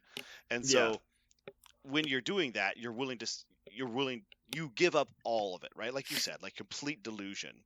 So the end of the movie, at the very end, she's given about 15 seconds to consider the moral ramifications of her actions when her children run away from her and are screaming and are very, very, scared of her. And that's when I go, wow, am I supposed to believe that she is coming, she's coming to this radical change of plans this fast. I think you'd be surprised how quick it happens when you see yourself for what you are at that point. The one problem I have is because you're basically she's seeing herself through the lens of a child, right. And so she sees how far she's gone. But lots of characters in the movie have already asked her to rationalize it, and the way she rationalized it was always, they'll never know. I'll just go to a universe where they'll never know. And so she finds a universe where they do know. Why doesn't she immediately say, okay, well, I'll just go to a different universe? And she just walks backwards through the portal and goes, shut up, America. I'm going to take your power and go to another universe where they don't know me. Because she's already made it very clear that she doesn't all She has infinite chances. They even say, she says, like, why do you need all my power? Universe. Yeah. She says, like, why do you need my whole power? Why don't you just go? Why can't I just bring you to a place where they are and you could be happy? And she goes, no, I need the power to be able to solve any problem. She's already said, I want to solve any problem with infinite universes. So why isn't that the conclusion she comes to at the end? Instead, I don't see why that's the reasoning. Like, that is the reasoning, is that she sees that she's not a fit parent for a child. Like, specifically her children. And that, like, it is the argument that she's told repeatedly, just like Thanos, like, this shit isn't gonna work. Like, you're psychotic, you're just murdering people. Like, nothing could ever pierce because he had nothing he cared about anymore. She sees the reaction of her kids to her and knows that she's been corrupted by this book. Mm-hmm. And so, and even regardless of what she was at one point, like, she's done questionable things in the past. Like, she's a murderer, and she has been throughout her life, basically. But she's reached a point where she knows that she couldn't come back, I think. Okay. Because she also didn't need to kill herself at the end. I'm kind of interested to see, because there are a few moments in there where I think she's supposed to do a quick, as opposed to just launching with the defensive reaction and the rationalization, because she's always trying to rationalize her terrible actions. I think there's a conversation in Mount Wundagore with Wong where she pauses, and Wong is kind of like hitting home. And then she lashes out against him and throws him off the cliff. I think she gets mad. Yeah, I think there's a moment when America does the same. I think we're supposed to kind of see it whenever she takes over the other Wanda's body. We're supposed to see that it's kind of, she struggles with that. Like, I think if I watch it a second time and I find more examples of her having some hesitation, but there are so many examples of her having no hesitation that the flip at the end, not all the actions before that, but the flip at the end was hard. And I know also it's very difficult to always time those kind of things in a movie. You can't be like, I want to watch a character's very slow and methodical change of opinion, and maybe you just have runtime to consider. Maybe there's a great scene at that house where she is still vehemently, well, I'll just solve it this way. I'll just leave and find 2 new kids. And then Wanda says something like, that universe's Wanda says something like, but when will you be satisfied? How many kids do you have to go find before you find the ones that won't think you're a monster? And then she realizes, oh shit, I'll always be a monster. Like, that could have been a really easy a counter rationalization, right? A way for her to understand what she's doing is wrong. But they didn't have that. That didn't happen on screen. She doesn't say anything. The Wanda just says they will be loved. I think you're asking for an awful lot past the line of acceptable. Right.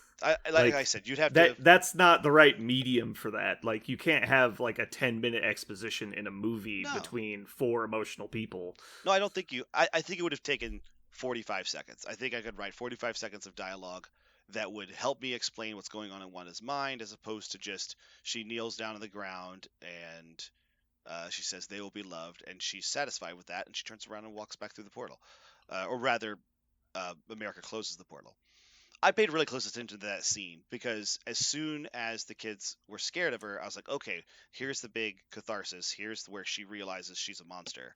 And I didn't see it happen on screen as hard as I wanted. But that is my very small. I said I had a problem with the movie. That's the only problem with the movie that I had. Otherwise, it was. Well, I think there's bigger problems with the movie than that. I didn't have a problem with that at all. Yeah. Jeremy, what do you? Jeremy, are we just talking over? Yeah, you guys are just talking nonstop. All right, go. So the one thing I had a problem, and I watched it again today, and it bothers me to no end, is the fact that if someone has a power and you want it, you can just take it. and make it yours, apparently. So that's a new rule. No, it's magic. Yeah. Also, here's another Wizards rule. can do it. How long is it supposed to fucking take to steal someone's power? Apparently long enough.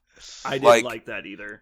Both that they was could have the only reorganized thing. the scenes. That was a bad editing thing. They could have reorganized the scenes to make that not as apparent. For people who don't know what we're talking about, there's the scene where Wanda takes the girl from where the Book of Vishanti is. She immediately sends her to the temple, right? Immediately sends her to the temple.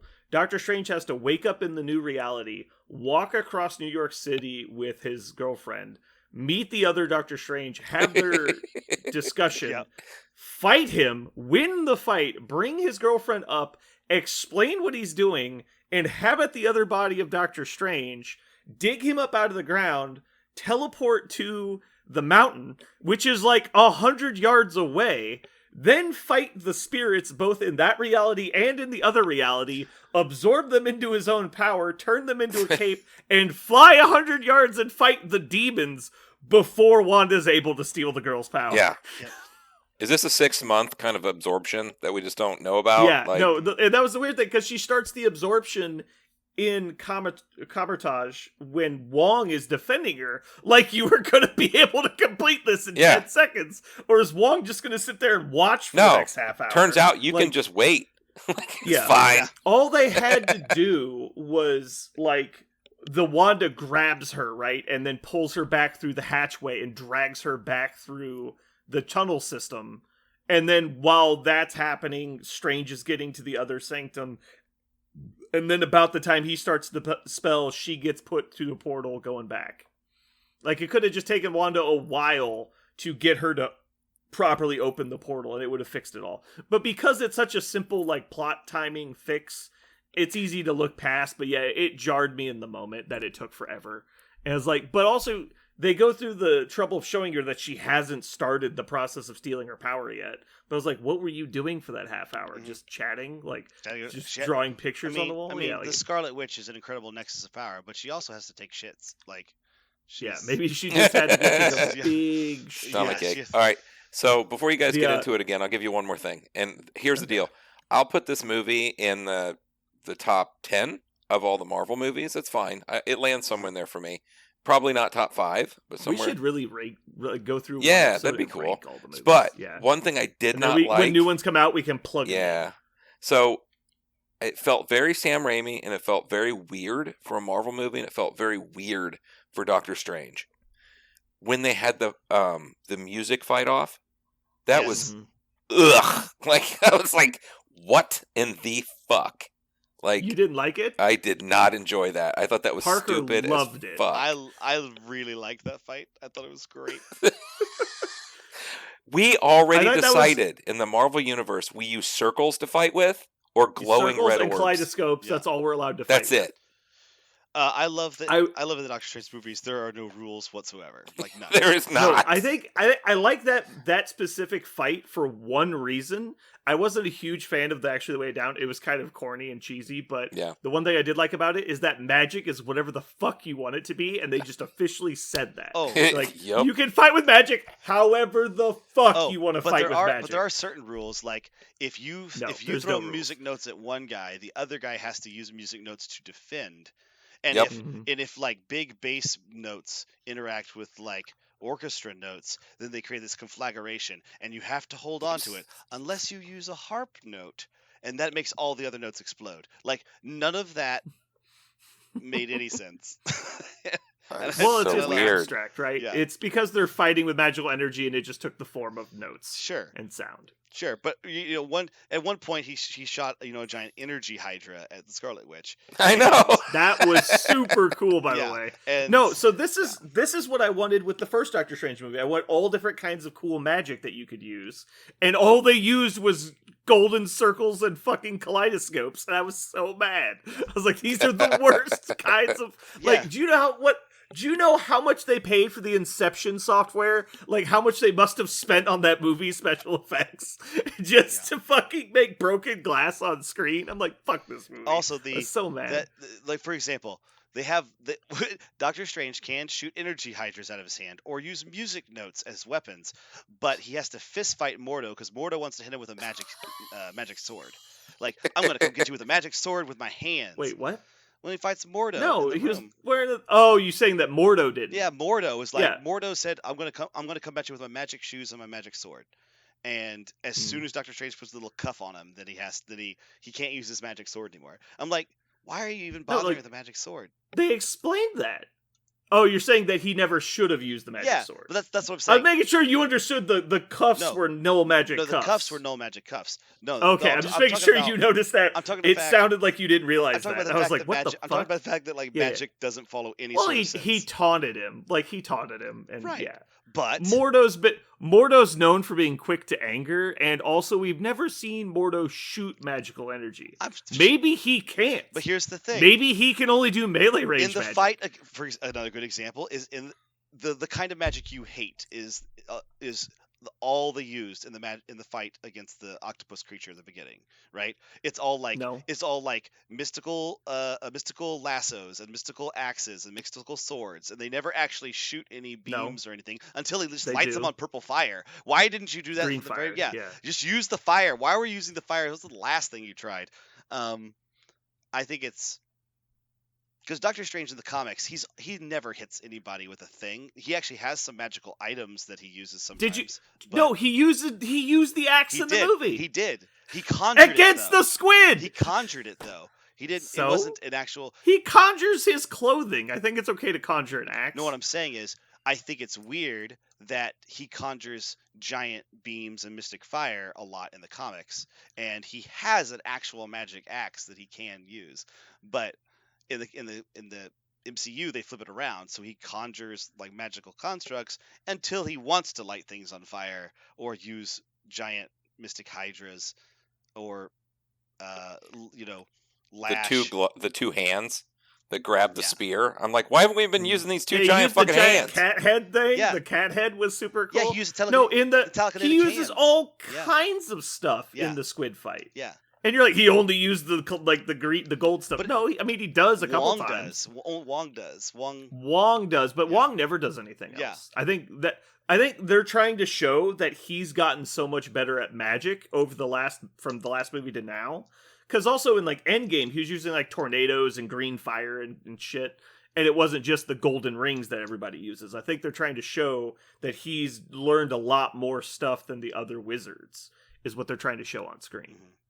Is that he stands apart because in the first movie, everyone was doing the same shit, so none of it mattered. And now he's getting to use like the telekinesis and the big cat head thing, the fire, and the summons an axe that he throws at somebody. So Jeremy, would you put it in the top end of the top 10 or the bottom half of the top 10? Top or bottom half? You don't have to try to place it. I'm not going to make you do that. I'm just saying. Where of all the Marvel, it would be bottom half. That's also what I say. I don't think it breaks top 5, but I mean, because there's movies out there like fucking Black Panther is just so good. I mean, the first Iron. Oh, I would put this above Black Panther. Oh, I would not. I'm famous for not liking Black Panther. Yeah, that's fine. Or like the first Iron Man, both Infinity Wars. First Iron Man's better. Endgame's better. No Way Home is better. Guardians 1's probably better. It is. If it sneaks into the top 5, it'd be a tight race for 5. That's what I'm saying. Like, I think it's probably my 6 or 7, probably. I think that's probably fair.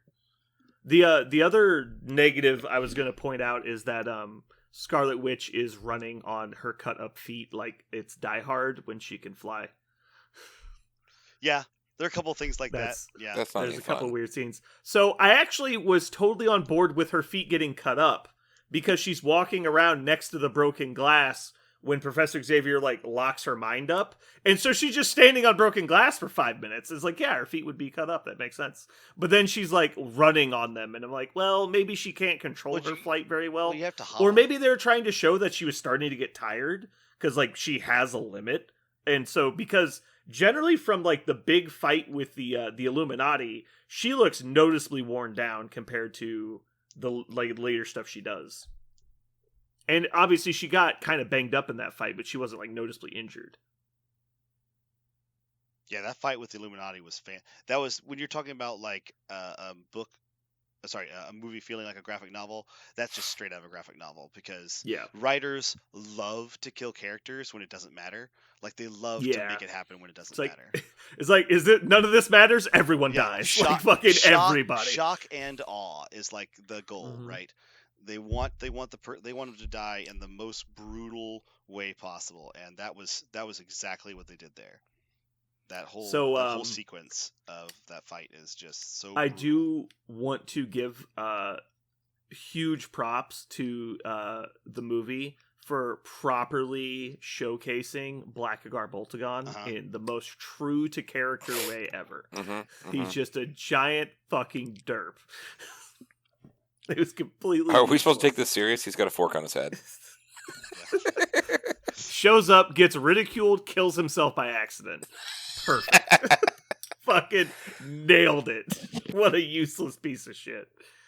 Also, in the one scene where you do get to use his powers, like on Titan or whatever, where he... Yeah, it's like, okay, you killed your friend. Good job, buddy. But what I thought was, why did he have to do that? Doctor Strange is just some guy. Why do you have to vaporize him with your voice? Yeah. Can't you just, like, stab him? Like, why do you have to... Who drew that straw, too? Like, can you imagine? Well, I mean, he is a wizard, and he knows necromancy. It's probably good just to get rid of the body. Yes. Yeah, but human, like, all right, guys, we're going to have to kill him, right? And they're like, yeah, all right, who's going to do it? Well, I mean, I kind of like him. Well, I like him, too. Like, what the fuck? Blackgar is like, I could do it. Or just nods his head grimly and... He didn't say no. Get him in there. Didn't he say, I'm sorry? Did he say yeah. He said, I'm sorry. Did anybody else get a flash that awesome scene in Wanted where he's flipping the car over the other car and shoots him through the sunroof? I'm sorry. Boom. He shoots him. I had immediate mind flash to that scene in Wanted. I don't remember that scene. It's been too long since I've seen Wanted. Yeah. So did the Inhuman show make it more than a season? No. I don't think so. Well, but I did confirm the guy who plays Black Bolt is the guy who played it in the Inhuman show. What did you think of the Illuminati, Parker? Do you think that this is a sign of things to come and we're going to get these characters in Universe 616? Or do you think that this was just a fun experiment to show the characters and what because we never saw Professor Xavier in the yellow chair. Maybe there's like, well, we wanted to give him one last send off. Yeah. It's like everyone wanted John Krasinski to play Reed Richards, so we'll give him John Krasinski as Reed Richards for 5 whole minutes. Yeah. I think they, obviously they can do whatever they want. If they got, and anytime they want to, they can be like, well, this universe's whatever, Reed Richards or whatever. I don't think we're going to see. I guess it's whatever sells, right? Whatever they think is going to sell at that moment. And right now, I don't know if any of those things sell except Fantastic Four. I don't know if we'll see Krasinski as Mr. Fantastic. Maybe this means he would be willing to do it, or maybe he just wanted to do this once and he's not willing to sign up for that kind of craziness. Because I can tell you, from an actor's perspective, signing up for a Marvel movie with Disney is not nothing. You have to be ready for kind of a long haul until the movie comes out. No. It's a big contract, but also it's huge fame and fortune. Right. So right. So they recast Captain Marvel. I don't know. Is there a common storyline where she's black? Nope. Okay. I mean, so that was just a weird. They just did it. Alternate. Mm-hmm. Yeah. They did Captain Britain from What If. Yep. But the other 3 characters, 2 of the other characters were canon in this storyline. Because Blackgar Boltagon. Strange, right? 3. Yeah. Yeah, 3 if you count their Strange, and their his girlfriend. I can't remember. Caitlin, I want to say. That's not right, but yeah. Christine. Not right. And Mordo. Christine. Yeah. Christine. Mordo. Black Bolt. Professor X, were all this. Oh, and Doctor Strange were all the same in that universe as the originals from our universe. Well, it's kind of, because the X-Men don't. This is the first acknowledgement of a Professor X in the MCU, right? ever. Well, theoretically, if you don't count WandaVision. Because WandaVision, they bring in the Quicksilver from the Professor X movies, or from the older X-Men movies. Yes, but then they make that a gag. But you never see Professor X. But they make it a gag because it was just her neighbor, whatever. Yeah. I would call that reference too, but yeah, sure. Technically not the same. Obviously, I think they're saying that the multiple universes explains how these personas could show up in different places and be similar to in different ways. Yeah.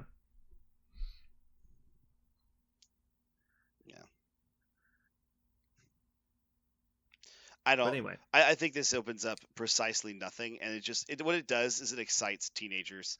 It excites 12-year-olds who see it and they go, oh, they're gonna do it. It just makes that kind of person cream their pants a bit because they're super excited for more nerd stuff. It does exactly that. So let me ask you this: if it didn't have that whole cameo thing, I would not have rated it very good, honestly. I think the Illuminati did a really good job of world building and expanding the multiverse. That's what sent it from like a B- for me to like a B+, A-. Like that put it in like that. Okay, this is solid. That's awesome. Like they played to my fanboy. Like I wanted that. I needed that. It was great. Well, that's their like track record. That's Disney Plus's track record, right? Let's throw in some bones. Let's make something familiar. Yep. Right. Let's make something familiar. Well, I think they've officially gotten on board with and it's been this way for a while, but let's give the people what they want. What they want is the comic books on the big screen. And so this movie felt more like a graphic novel than any other movie I think they've released. Yeah, it really is a self-contained story, really. Most of it. Yeah, I mean, it references a lot of stuff, but the storyline itself is very on its own. Yeah. And we're also getting to the point where all of these movies are not, like, No Way Home is not just a Spider-Man movie. It's an MCU movie. And then Multiverse of Madness is not a Doctor Strange movie. It's just like Civil War was an Avengers movie, not a Captain America movie. Correct. Like, even though it's coming out under the tag of a single character, everything is so cross-pollinated at this point that it's just the whole thing. It's just, MCU 17, MCU 18. Like, it doesn't matter what the name of the movie is, which I like. It's like we're just getting a story for the entire universe.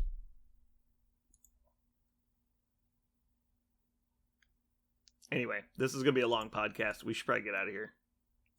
Yeah. You guys, anything else you want to say before we get out? I just saw they just released, maybe just today or within the past 24 hours, some more footage from the Miss Marvel series, and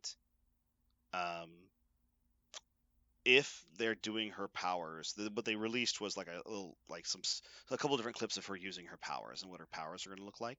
If they do this way, the way they showed in these clips, I think I'm going to hate this.